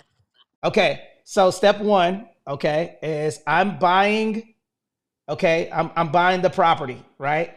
Okay, this is an example of you leveraging real estate. So step one, I got the property. Step two, I put the property into trust. That way I don't own it if I'm going to have tenants or running this as a business. So now I get it out of my name and I put it in the trust so the trust owns it. Step 3, I set up the LLC or holding company. Now, holding company is a fancy word for a corporate structure basically running other companies or having ownerships in the company. A lot of people are talking about this on TikTok, YouTube, and they don't even understand what a holding company does. So, but let's just go with an LLC just for instructional purposes only. So now the LLC is established, and then now you take that paperwork to the bank. Okay, so you take the paperwork to the bank, you open up a business checking and savings account. Once you become a business, okay, once you open up a business, it goes down to here. You're allowed to fund certain pension plans that you would not be able to fund in order for your money to grow. There's two fundamental things. The LLC, you become an employee or employer. Which one? Somebody give me the answer. Put a 1 in the chat if it's an employee. Put a 2 in the chat if it's an employer. Okay. You're an employer. You can't be an employee of your own LLC. But you can be a member though. Yes. Okay. So now, once you have a corporate structure, right, this opens up the ability to fund pension plans. Okay. Let me give you a quick example. Put these numbers in the chat right now. I'm going to run them off real quick. And Kenyon, correct me if I'm wrong, but I'm going to run a couple of them off right now. Number 1 is 401k. I think 2023, last year, you could put up to $22,500 in a 401k. If you're a business owner that can be single member, like business owner, you can fund up to 66,000. I think it's 66.5. Okay, and then or SEP IRA, SEP SEP-IRA. That's 66,000 last year. Max contribution, 25% of your income, or a defined benefit plan, which is $265,000 max. That's over $300,000 that you can put into a pension plan, okay, and lower your taxable income. You cannot do that or fund these things unless you own a business or operate a business, okay? So that's the first one, lowering your taxable income by investing the money so it can grow. So a lot of people have businesses, they have an LLC, they write off everything. So that's step 1, okay? Step 2, once you have the LLC and you're running the money through the LLC, operating the business, okay? All right, the LLC is operating the rental business. That means that the tenants are paying the limited liability company. Once the tenants are paying the limited liability company, the bank sees that money coming in. So the bank wants to give you what Brandy said, okay? Everybody put 3 C's in the chat right now. 3 C's, 3 C's. Everyone put 3 C's in the chat. 3 C's. Ian, what are the 3 C's? Credit. Like, how much can you borrow? Collateral. You have assets to claim. Capital. You have income, cash flow, operating. Okay, credit, collateral, and capital, guys. Okay, so the credit is the credit that you're going to get is a business line of credit because they want to extend credit to you because you have money coming in. The capital is the money that you're getting from the tenants paying the property through the LLC, and then the collateral is also the property. Okay, so now the bank's going to want to give you a BLOC, a business line of credit. Now here's where it gets really cool at. Okay, so now the business line of credit can give you more access to buy more assets, right? So now if you're operating these LLCs, let me tell you another thing that LLCs can do. One LLC can borrow from the other LLC, and the interest on the limited liability company is tax deductible. So guys, the benefit, I just gave you a couple of nuggets real quick of how you can leverage limited liability companies, okay, or corporate structures, okay, to do this and then actually win. Because a lot of people are over leveraging their credit score when you can actually utilize. One thing that Brandy said that I want to highlight is this, okay? She essentially said that the LLC operates like a person. It has an EIN number, okay? And then it also, you can leverage that EIN number and get credit for it, okay? So there's so many things that you guys could do with a limited liability company or S Corp or C Corp, corporate structures. But the biggest thing to answer your question, to run this home, and then we're going to open it up for any questioning and do a quick room reset, is this, okay? Boom. Again, I'm going to show you the paper, guys, that for the 18 people that are here, okay? This is the way Anthony Glenn would do it. Now, this is not legal advice. I'm not a CPA, I'm not an enrolled agent or anything, but I am a licensed real estate broker and I am an entrepreneur and I do have a master of accounting. Okay. So I'm telling you guys how Anthony Glenn, this is just one of a million examples of how you could do this. Okay. Boom. I buy the property. I put it in the trust. Now I'm going to see if you guys are picking up what I'm putting down. Why would I want to take the property out of my name and put it in the trust? Somebody tell me quickly. Personal liability. Actually, to avoid probate. Ambiguity. Wow, man. Listen, we got some good ones. I do not want you guys to miss this, okay? Liability protection. I don't know how to say that word. Anonymity. Okay. There you go. Anonymity. Anonymity. All right. Hey, y'all, that's that Georgia education coming through for the 99 and the 2000. All right. But, okay, I put the property in the trust because now the trust owns the property. So it creates a barrier of protection for you guys. And then I have the LLC operating the business. Okay. So now I have a couple of layers of protection. Now, Brandy brought up something that I want you guys not to miss. Avoids probate. Can you give me, a quick 1 minute example of that, Brandy? Sure. In terms of the benefit of avoiding probate? Well, just what probate is and how does it avoid, how does putting it in the trust avoid probate? It avoids probate. Well, basically, probate is the state's ability to decide. That's the way I think about probate, right? When you go through probate, when someone passes, the state looks at all of their assets, and then based on either documentation, law, or the feelings, thoughts of the court, they decide where whatever assets are within the probate get distributed. With a trust, you supersede that, you avoid that, and it basically becomes the clear way that property is transferred. So, easiest way to explain it to you guys, my grandmother, when she passed, she left millions of dollars worth of assets in a trust. There was no fighting, no concerns, no lawsuits, no nothing, because the trust was clean, it was clear, and it was concise, right? Whatever properties that she had already determined got to be distributed to each one of her children the way that they needed to. The other part that people don't recognize is at death, oftentimes things that appreciate in value have additional taxes that are associated with them. When you transfer property, sometimes you have to pay taxes. Within a trust, part of that protection is that you get to transfer properties without having to pay additional taxes. You get to transfer money without having to pay for additional taxes. So it saves you money, it saves you time, and it also saves you having someone else outside of yourself make the decision as to where your assets go. Oh, man, that's a whole bar and a half, guys. Does anybody have any questions on stage that would like to propose right now? Man, this room has been phenomenal. Okay. Well, I would like to add a little bit to that. I'm sorry to catch your name. Brandy. Yeah, what that is a step up in basis. Mm-hmm. So basically, when an individual passes, the heir in can take ownership of the asset at its current value.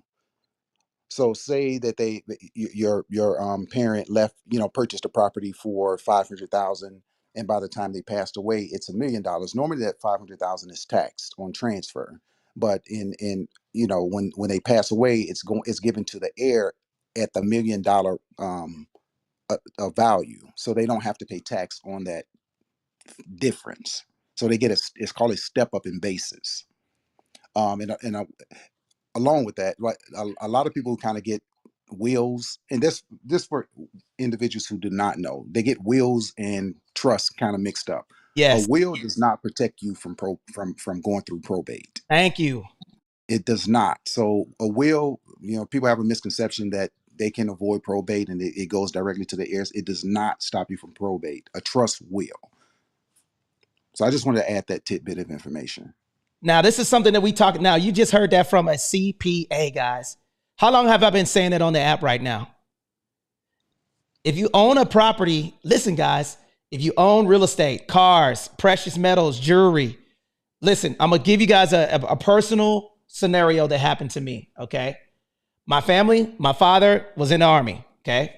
My father died. Okay. He in 2010, he passed away. And I live with my mother and father got a divorce. Okay. I think I was 3 years old. Now I moved with my mother. My mother and my sister lived together. And my father remarried a woman that had a son. Okay. Now I'm telling you guys this story because I want you to understand why we come on here and we telling you these things. The greatest transfer of wealth right now in America, okay, is gentrification. And then also not having properties properly protected, okay, and eminent domain. 1, 2, and 3. Now, let me explain all of these, okay? So now, and I'll explain my story real quick, and I'm going to be very, very quick so you guys got this. All right. Now, remember, my father and I, along with my sister, we're the original kids, the OGs, or the OKs, all right? When I moved back with my mother, when I moved back with my father was married to a lady who had a son, okay? So he's not my brother technically. He's my brother by marriage, right? No blood related, okay? And now, my brother, when my dad died and was sick in 2010, he talked to my sister and I and said, "Hey guys, I bought a lot of real estate. You guys are going to be taken care of. Take care of your brother. Make sure you take care of your brother. You guys are set." He had a will. Now, my father was in the Army for 32 years, guys. Everywhere he got stationed at, he bought property similar to what I did. Okay, so he was the one that kind of put that bug in my ear of seeing him own real estate. All right. Now, when he died, my mother said that she lost the will. My stepmother. Now, watch this. Who do you guys think got a brand new house, got a brand new Toyota truck? Your stepmother's son. My stepmother's son, guys. Now, do I fight and try to figure out what happened to the will? And then let me tell you what happened to me, what happened to us. I got a phone call that they said, "Hey, Anthony, we have 32 acres of land in Killeen, Texas. Dolores wants to sell it. Can you sign over this paperwork so she can sell it?" You know what I said? Hell no to the no, no, no. Hell to the no. Right? But it's sad that I had to go through that because look, you think my father raised her son, my brother. My father made sure my stepmother did not work. Now you would think that in that scenario that the OGs, my sister and I would inherit something. We didn't inherit a damn dime. Do you know why? Because you cannot entitle a property in a will. You can only transfer that property with a will. And if nobody can find the will, then what happens? It has to go to what? Probate. Now, do I take my mother to probate? Man, what do I look like? So I'm telling you a personal scenario that I had to go through. And I'll tell you one more other thing.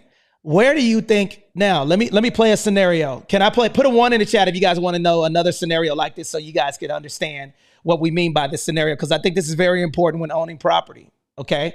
Put a 1 in the chat. Now, okay, can I use Patrice, can I use you as an example, please? Sure. Okay.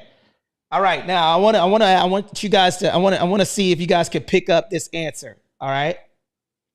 Patrice and I are married. All right. Now I know you're married. This is no disrespect to your husband. This is just an example for instructional purposes only. Okay. Patrice and I are married. Okay. I put a trust in place for Patrice. Okay. Patrice is my wife. We get a divorce. Okay. Because Patrice put raisins in her macaroni and cheese. Okay. All right. So I divorced. I'm not a Karen. Don't be trying that shit. I divorced Patrice, okay? And then I get married to Brandy. Brandy makes the good macaroni and cheese, okay? Brandy got my, she got my stomach full. She's making it. She helping me start my business. Boom, boom, boom. Brandy's an entrepreneur. We start this big real estate company. Boom. On my deathbed, okay, because Brandy's a little younger than I am. All right. On my deathbed, I say, Brandy, you've been such a great wife. I'm going to will over my property to you. Okay.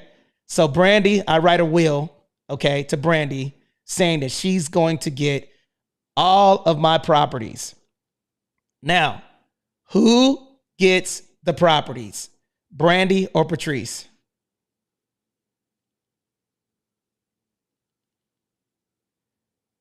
Come on, y'all. Who gets the property? Brandy or Patrice? You Does said the anybody know? stuff for me was in a trust, correct? Put a one in the chat. Remember, I was married to Patrice. I divorced Patrice. Okay. Okay. But I put a trust in place saying that she's going to get all of my properties and the business. I marry Brandy. Afterwards, I create a will and I willed the property to my new wife. Who gets the Patrice. Who gets the property? Put a one in the chat if it's Patrice. Put a two in the chat if it's Brandy. Who gets the property? Okay, so I got a Patrice over here. I got a Brandy over here. What do you guys think? Who gets the property? Now remember, my new wife, this is my new wife. I willed my property to Brandy after Patrice. So who gets the property? Number one, if it's Patrice. Number two, if it's Brandy. Man, this is a good one. Okay. We all over the place. I got Patrice. What do you guys think? Now, the floor is open. What's the answer? Tell me. What do you guys think? Who gets the property? Patrice. The trust supersedes the will.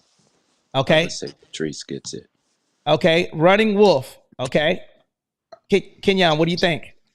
I'm not 100% sure in this situation, but I do know it's generally, I'm not sure if the will would supersede the trust, but it's the last perfected document, and Okay. that would be the will. So the will was the last perfected document. Oh man, this is a good one. Wow. Okay. All right. So what do you guys think, man? This is a really good one, man. If you guys like this real estate trivia, put a fire emoji in the chat. Okay, let me run this back one more time. Okay, so you guys got it. Listen to the nuggets that I'm saying. Patrice and I were married. Patrice and I divorced Patrice. I executed the divorce. But I already said, Patrice, you are entitled to, I put all of my assets in a trust, all four houses that I have in a trust. Okay. Now I divorced Patrice. Okay. And then Brandy, we've been married for 40 years. Okay. I get sick. Okay. Because Brandy been, cooking, the macaroni and cheese. So I'm a little backed up. The gumbo, The gumbo. All right. All of that good food she been cooking. Right. I have a heart attack. Right. But before I had a heart attack, on my deathbed, I said, Brandy, you and our new beautiful son, I willed these properties over to you. Yeah. Because he Who? would be cute.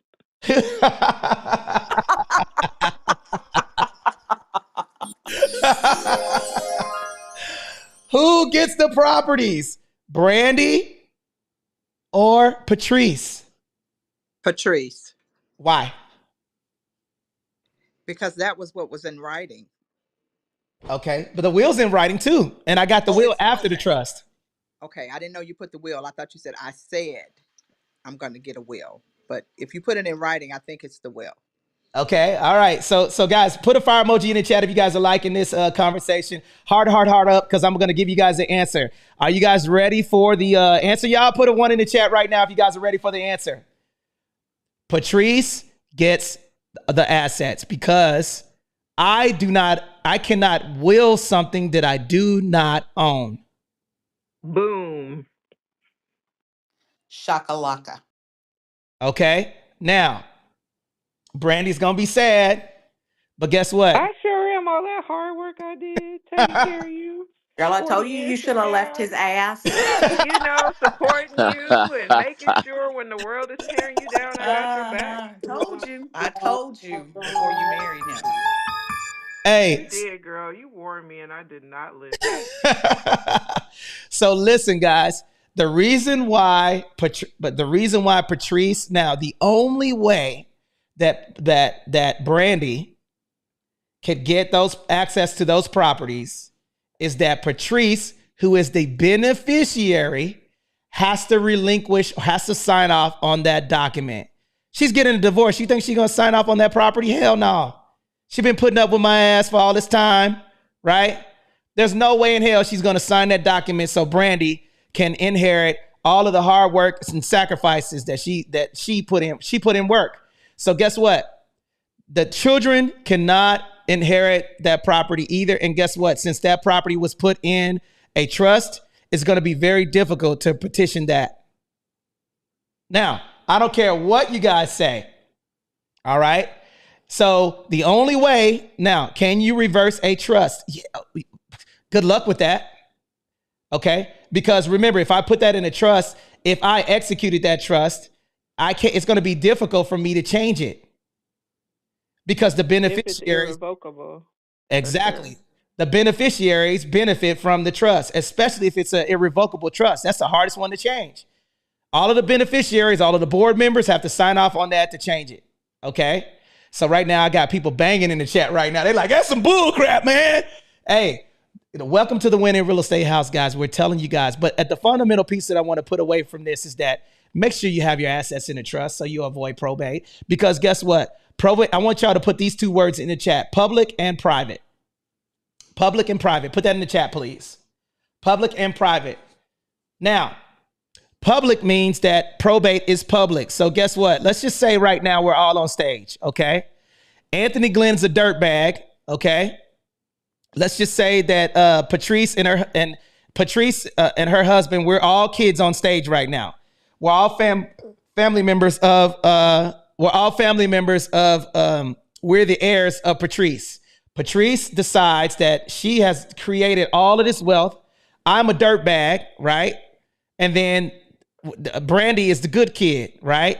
All right, because she got the good hair. Brandy, the good kid with the good hair, all right? My hair is a little nappy, all right? So, and I'm a knucklehead. I like to party. So Patrice says that Brandy is going to be the one she's going to be the successor, and she's going to make sure that the properties are split. And Anthony Glenn, I'm the son, she puts it in a will. Now, here's the problem with this. If I don't get anything as the dirtbag of the family, am I still entitled to my father's and mother's wealth? Yes or no?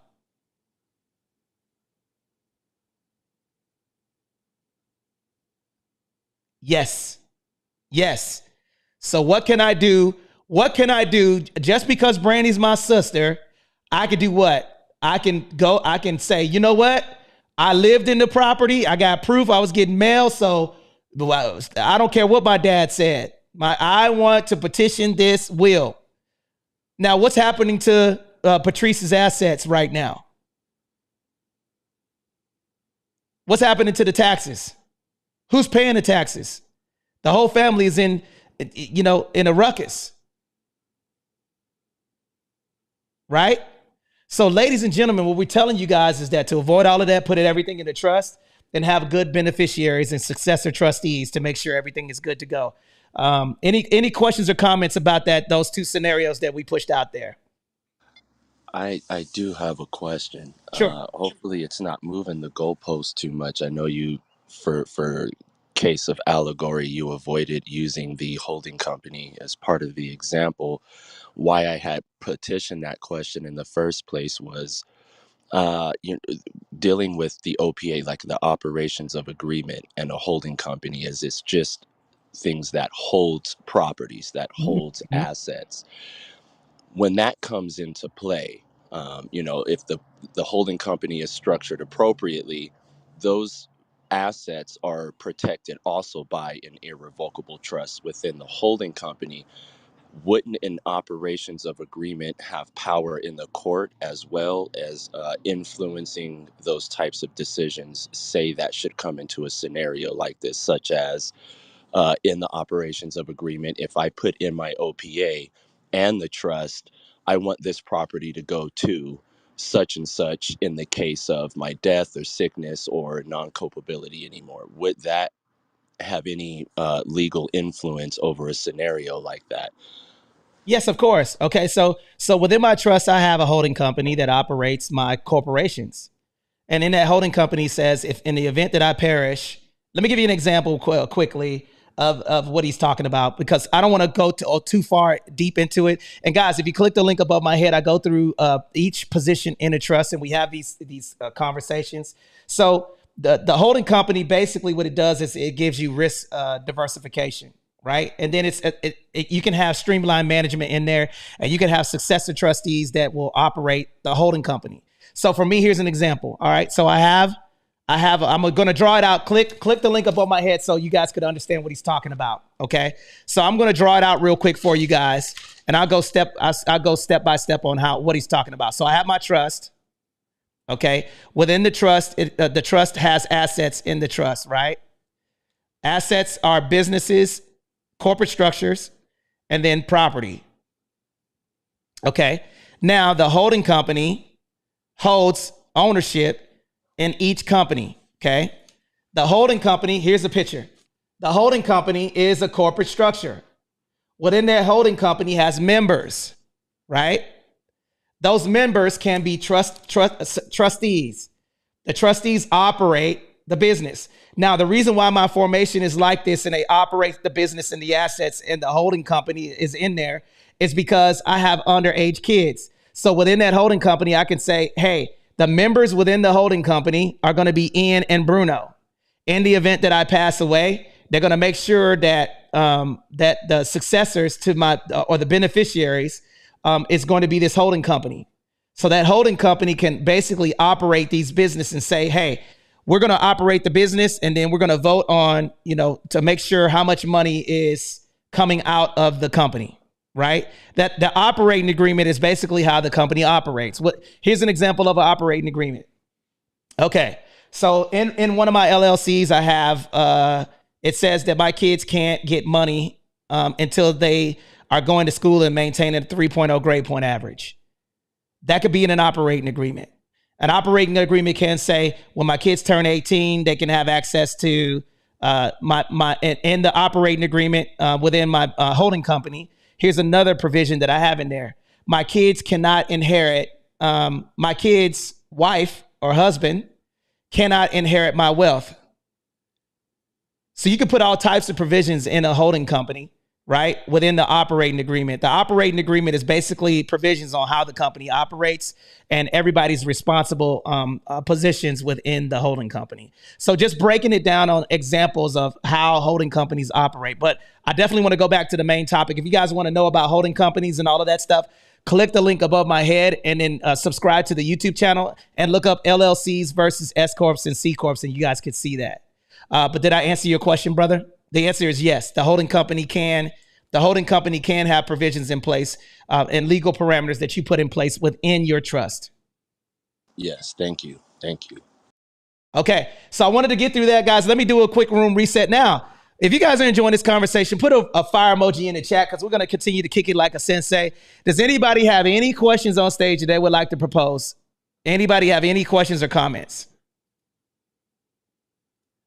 We know a little bit about everything, man. Right now, you got a really good opportunity to get up here and ask a question. Now, listen to me. Check this out. Right now, I have 38 people on TikTok Live. Guys, listen, share this right now. Once I get to 2,000, if you guys enjoying the conversation, give me some hearts. Okay. Like up, please. Okay. And then when I get to 2,000 more likes, I'm going to unlock another level of information for you guys. Simplify, can a veteran that has an other than honorable 92 be eligible for a discharge upgrade with the VA loan? Okay, Reggie, text VA loan to 760-385-8211. Text VA loan to 760-385-8211, and I will get that answer for you. We're going to be able, we need to look at it and see, because, it's honorable discharge typically, but if you fight to get it upgraded, you rate your VA entitlement. Okay. Any other questions? Okay. Any questions? Okay. We got all these people on stage. No questions? No comments? Okay. Let me do a lot.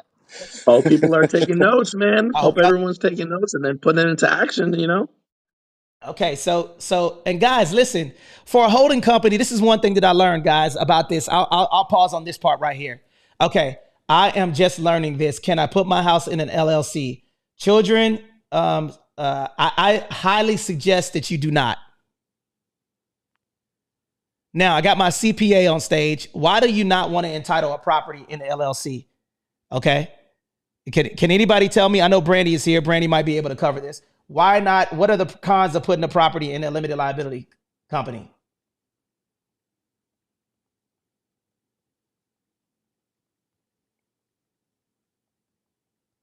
Can anybody tell me? Anybody? Come on, y'all. Somebody help me out here. What are the cons of putting a property in the LLC?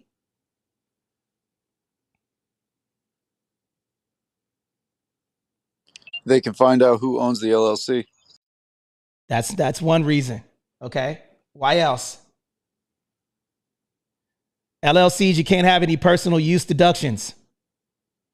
That's a big one. Right? What's another one?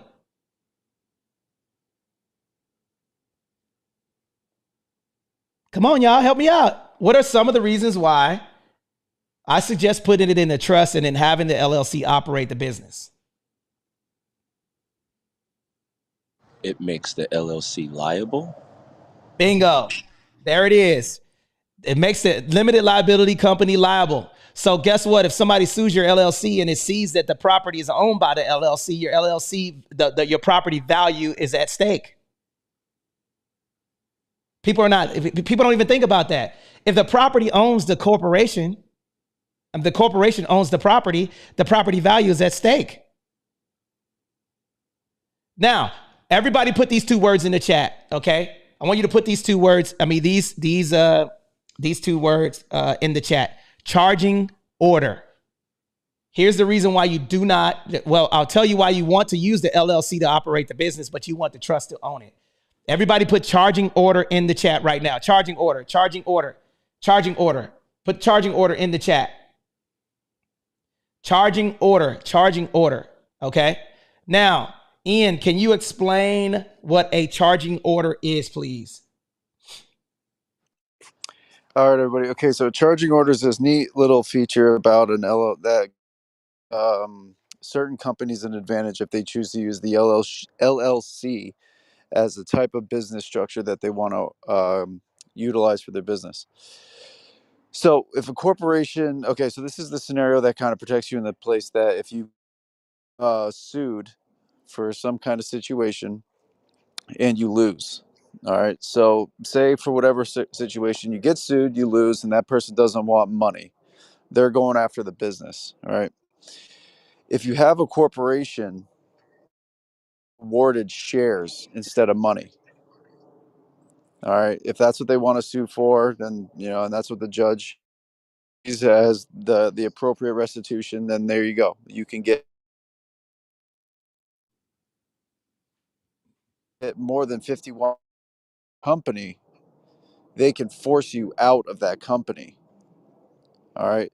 So what happens is they can gain control of that real estate asset and be like, all right, well, this asset's worth 100 grand. I can see that this is a better deal for me. I'm going to pay you your 49 grand and you can kick rocks and you lose that asset.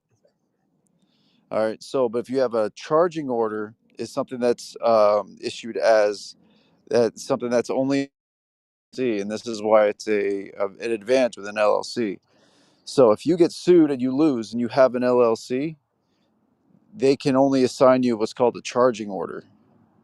They can't take a piece of your company. It's just basically garnishing your wages of that LLC until they're paid off and made whole. And then after that, then you guys go your separate ways. But they can't gain control of the LLC or your company. You just have to pay them off until their bill's paid. Now, this is another thing too, guys. If you're transferring property and you bought it under your social security number and then you transfer it into the LLC, you don't own it anymore. The LLC does. So that could trigger a due on sale clause as well. You better check with your bank before doing anything like that. Now, we're not telling you legal advice. We're not doing all of that stuff. How do I know? Because it happened to me. So, guys, the reason why we're telling you all of these things is that this is how a lot of people get in trouble, guys.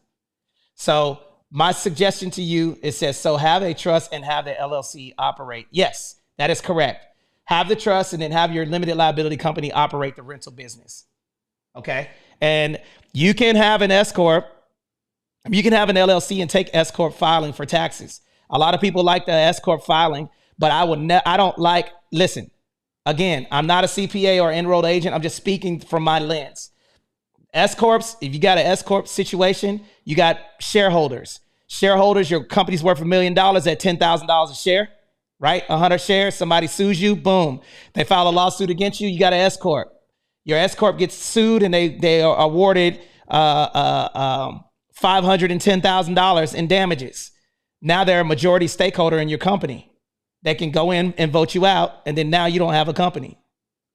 So you have to be careful when you guys are talking about, a lot of people are not telling you guys this stuff because they don't know it. All right. So these are some of the things when you guys are talking about these things. And shout out to the 26 people that are on my YouTube channel right now. What's up, y'all? We see you guys. Who has any questions or comments regarding to the LLC versus S Corp when acquiring real estate? Any questions or comments? Out freaking standing. Now, guys, we got the final reset. Ladies and gentlemen, thank you guys for joining us on the stage. Shout out to all of my friends and family that are here. Listen to me. If you guys enjoyed this conversation and you guys want to get on our waiting list for our next course, it's going to take place January 27th, 805 College Boulevard, Suite 103. I had somebody who went through that course here. I do not see her anymore, but she went through our course. Okay. And then also we have another one that's going to take place with Grant Cardone. That's going to be February 10th. So mark your calendars. Okay. On the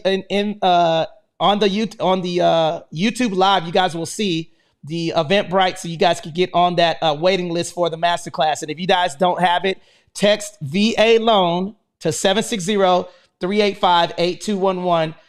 Guys, these two things that we're teaching today, we're talking to you guys about the VA home loan benefit and how to maximize it.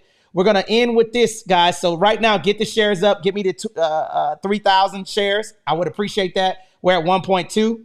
And then also like up on social media, guys. And we're going to drop this last little nugget. And that's going to be how to partner with a vet. And then the 100% cash out refinance with the VA loan. Let me recap what we talked about today. We talked about charging orders. We talked about LLC versus S Corp. We talked about doing the interest rate reduction refinance loan. Okay, one more question. How do I use the VA loan for a second time?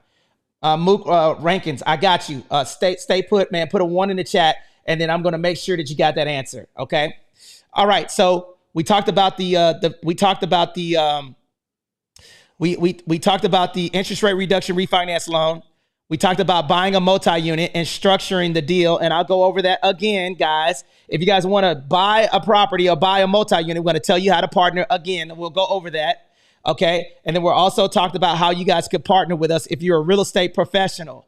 If you are a non-vet and you want to get on the 10X with Cardone Vets with us, text VA loan to 760-385-8211. Again, text VA loan to 760-385-8211 if you're a veteran, and text WIN to 760-385-8211 if you're a non-veteran. Text WIN to 760-385-8211 if you're a non-vet, if you guys want to be a part of this movement, guys. Okay, so let me answer that question. So how can a veteran get a discharge upgrade and then get a VA loan? That is a possibility. Yes. If you get your discharge upgraded, you can rate the VA home loan benefit. Okay. How do I use the VA loan for a second time? Okay. Now this is a good question. All right. How do you use the VA loan a second time? Okay. I'm going to yield the mic to, let's see who's on stage. Bruno, are you here? Indeed. Can you give me 2 quick ways that I can use the VA loan again for a second time? Yeah. So what's going to happen is you're going to connect with the lender. The lender is going to take a look at your remaining entitlement and then figure out exactly how much it is that you can purchase your second property for at zero money down. Okay. And if there is money required, then then you're talking about a small amount, a certain percentage of the difference, but all in all is you're going to check in with the lender who is going to look at your remaining entitlement and help you figure out exactly what that purchase price can be for you to buy something at zero money down. Bingo. Okay. So that's the first way. All right. So the first way is, you use the VA loan, you have your one-time restoration. Okay. That's the first way. Okay. The second way is that you can use your VA loan multiple times. It depends on how you're doing it, right? So everybody, number one, okay, let's go step by step. Number one, interest rate reduction refinance loan. You have your original loan in place. That's called an IRRL, IRRRL. That's to lower your interest rate. You cannot get cash out on an IRRL, but you can do energy efficient improvements like solar panels or new windows with the interest rate reduction refinance loan. That's to lower your monthly payment and have more cash flow, and you are using your VA loan for a second time. You can do that multiple times if the market dictates. The second one is a cash out refinance on a VA loan. Ian, can you talk about that real quick? Okay, yeah, cash out refinance for the. Is it me or y'all can't hear him? Yeah, he cut out. Hey, sorry, I got a call. Okay, so this is a great little hack, the VA loan that gives you a really great opportunity if you have some equity in your property and you do it. Okay, so as we all know, the VA loan gives you this real estate at 0% down, meaning if that house is worth $500,000, you can take a loan out for that entire $500,000, right? And Uncle Sam's got your back as your cosigner in case you default on that mortgage. Okay, so since you're allowed to purchase it 100% loan to value, so technically speaking, if you have that same $500,000 house and you paid it down to, let's say you got 300 grand of equity in this property, right? It's worth 500, but you got your mortgage paid down to 200. You have access to, essentially purchase that house from yourself in right. So you're allowed to take out 100% of the cash out of that property and have a brand new VA loan at the current market rate for that $500,000, and you get to take the equity out of that property and put it in your pocket for cash. Okay. And it's a huge. Oh, sorry. Go ahead. Okay, so the first one is an interest rate reduction refinance loan. That's a secondary VA use. The second one is a cash out refinance. That's another use that you can do. And then you have your one-time restoration if you have equity left in your property. So if you utilized your VA loan once and you wanted to, let's just say you bought in North Carolina and then you moved to California, the cost of living is higher. Here's how that's calculated. Let's just say you bought a property for $100,000, you moved to California, the cost of living is higher. And then I had $300,000 left on my VA entitlement for my secondary use. And when I moved to another location, right? If I have $300,000 left and I wanted to buy a $310,000 property, what's $310,000 minus $300,000? 10 grand. So that means that I would have to put down 25% of the $10,000 as a down payment. You don't have to do dollar for dollar over your second time use. First time use, there is no maximum amount that you can borrow. Second time use, the cap comes into place based off of the area that you're buying in and how much you have left. So anything over the rest of your entitlement, you have to pay 25% of the difference. So you can utilize that, but you have to own or occupy the secondary property. And let me tell you this, on an interest rate reduction refinance loan, the IRRL, you do not have to own or occupy to do an interest rate reduction refinance loan. So let's just say I had a VA loan in South Carolina and I moved to California. I can do an interest rate reduction refinance loan on that property in South Carolina, okay, and lower my interest rate, therefore giving me more cash flow. And then the second way was the last and final way is to finance out of your VA loan and then go on to a conventional loan or a non-owner occupant conventional. Bruno, are you here? What's the difference between the two? So the main difference is that you as the owner are required to be residing in the property, right? So one, they'll typically want to see you reside in the property for a year, right? If we're talking conventional, where if it's not an owner occupied, typically and generally where you see for investment, financing, then there is no requirement of occupancy. Does that answer it? Yes, it does. Okay. So that answered that question, guys. So ladies and gentlemen, let me do the final reset. 17 people on our YouTube live right now. Thank you guys for rocking out with us. Anybody have any questions or comments on stage regarding the VA home loan benefit? Any questions or comments? Ishman, are you I'm here? just going to say one thing, if I can, if I Of course may. you can. Yes, go ahead. Um, and it's important to remember that a VA loan is for a primary purchase, and that you have to, if you're using your VA loan for a second time, that the home that you initially purchased with that VA eligibility has to, you're not going to be able to live in it anymore. Whether you do an interest rate reduction, and use remaining entitlement, or if you want full eligibility back, you're going to have to refinance that current resident out of, and I think Bruno kind of intimated around it, but you're going to have to finance that home out of your VA altogether to get full entitlement back in order to use it a second time for a new VA purchase. I just wanted to make that specification. That is correct. Essentially, what she's saying is that you can use the VA home loan benefit again if you have entitlement yet left, but you can't live in both properties. You're gonna whatever property that you own or occupy, okay? Because the VA loan can be utilized for an investment property, but you have to own or occupy within 90 days. Okay, so that means that if you're moving, you can put tenants in the property, okay, that you're moving out of, and live in the next property that you're utilizing your entitlement. And you can do it in the same state. There's a lot of people saying you cannot do it in the same state. I did it in the same state. I'm in California. I bought in one location, then I bought in another location right here in Cali. But the cost of living in Riverside County is not the same as the cost of living in San Diego. But you have to be able to justify why you're doing that. My family grew, so I was able to utilize the VA home loan benefit again. So Patrice, thank you for that ad, because a lot of people do not know that. And guys, okay, so we have a couple of more questions. Okay, here's the next question. VA loan in regards to a new construction. Specifically, I plan to use the VA loan to build a fourplex out in the Inland Empire. Okay, Bravo. You're going to text us. You need to come to our class because we're going to break down.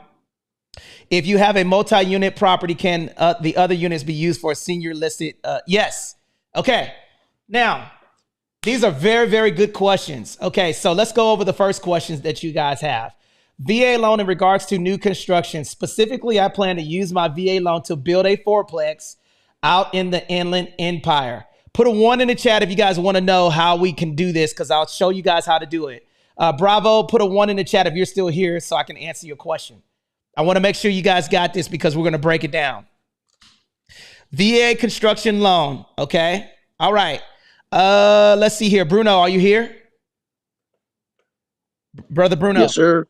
Okay, can you give me the first two positions in the VA construction loan, please? Who are the first positions? And I'm going to break it down, guys. Listen, if you want a visual, click the link above my head and you will see the YouTube channel, and you guys could see me on live. I'm breaking it down for you guys, and I'll show you what Bruno is talking about. As he's talking about it, I'm going to draw it out. So go ahead and rock out, Bruno. What's the first position? Yeah, so you got the veteran, right, which is the borrower, right, essentially. So the guy who's going to be going forward with it. Then you're going to have the builder, right, the one who's actually going to be building the property, right. Then you have the lender or the bank, right, and then lastly you have the escrow company, which is a mutual third party that's involved in the transaction, in charge of monies and paperwork. Okay. So right now, number one, okay, put these in the chat, please. Number one is going to be, I'm going to put them in order for you. Is that okay, Bruno? Yeah, sure. Okay. Ian, are you there? Ian Jensen, T-Mobile sidekick. Okay, so the first step, here's the first step, guys. VA construction loan explained. The veteran is going to go where first? Where's the veteran going to have to go? The veteran is going to have to go to the bank first, okay?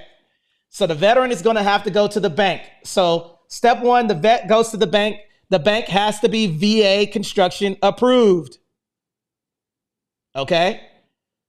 So the bank has to be VA construction approved. If you want a bank that's qualified for the VA construction loan, okay, all you guys need to do is text VA loan to 760-385-8211, okay?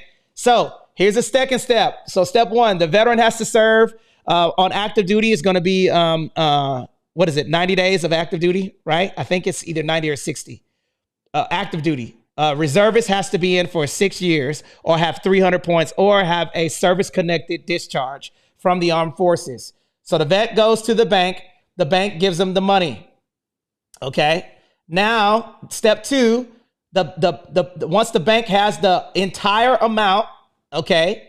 Now, what's the next step, Bruno? After I go to the bank, what do I got to do next?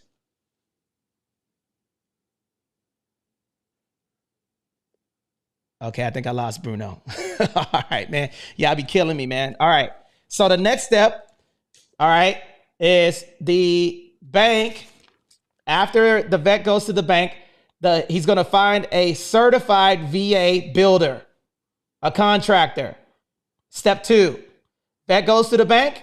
The money gets the bank gets the veteran gets qualified for the amount. So let's just say $500,000 for the build. Okay. The bank qualifies the service member for the $500,000 multi-unit.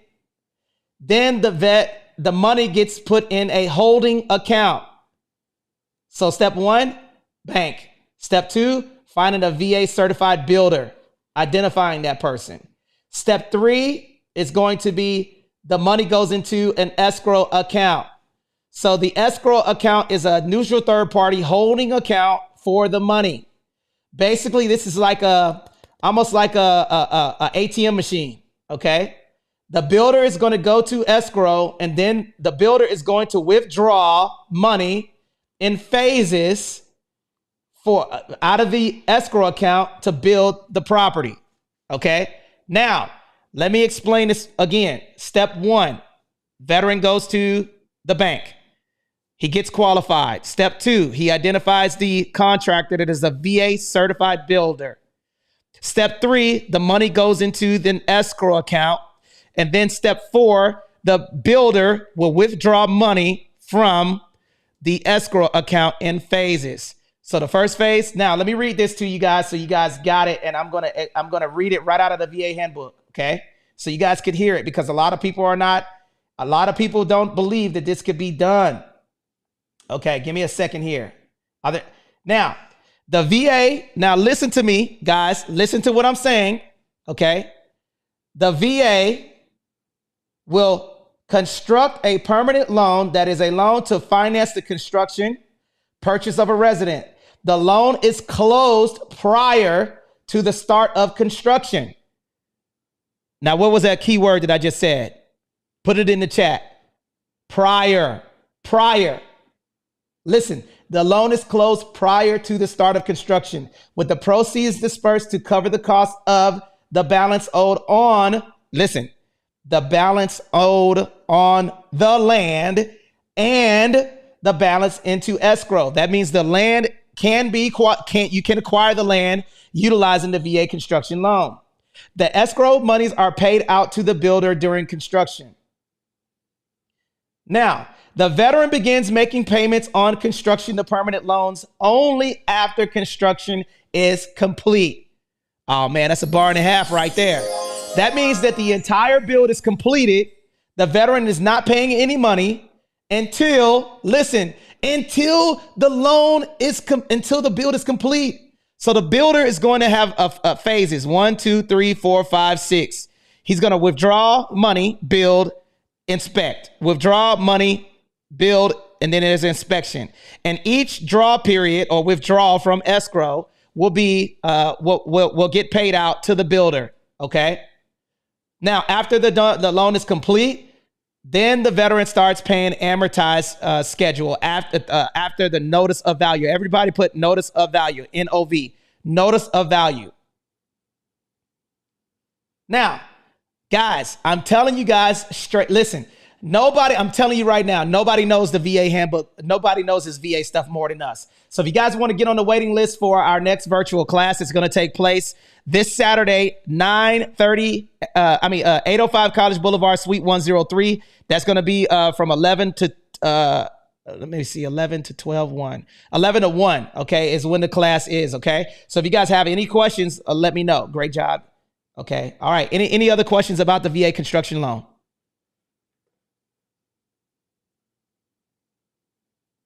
Any questions?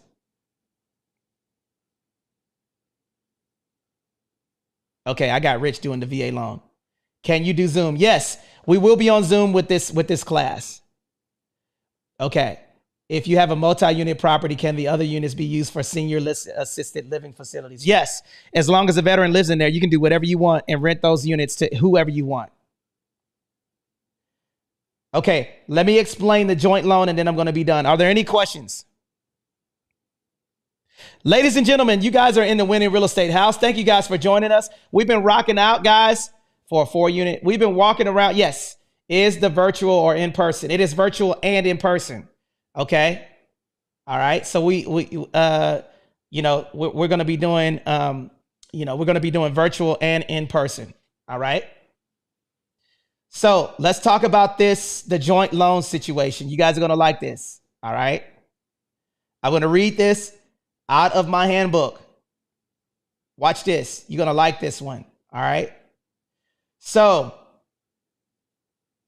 veteran and non-veteran purchasing. Listen to me. All right. Credit. The veteran's credit must be satisfactory. Everybody put credit in the chat. And the veteran's income must be sufficient to repay the portion of the loan. Okay. A different analysis applies to the portion of the loan to the non-veteran. The credit of the non-veteran must be satisfactory.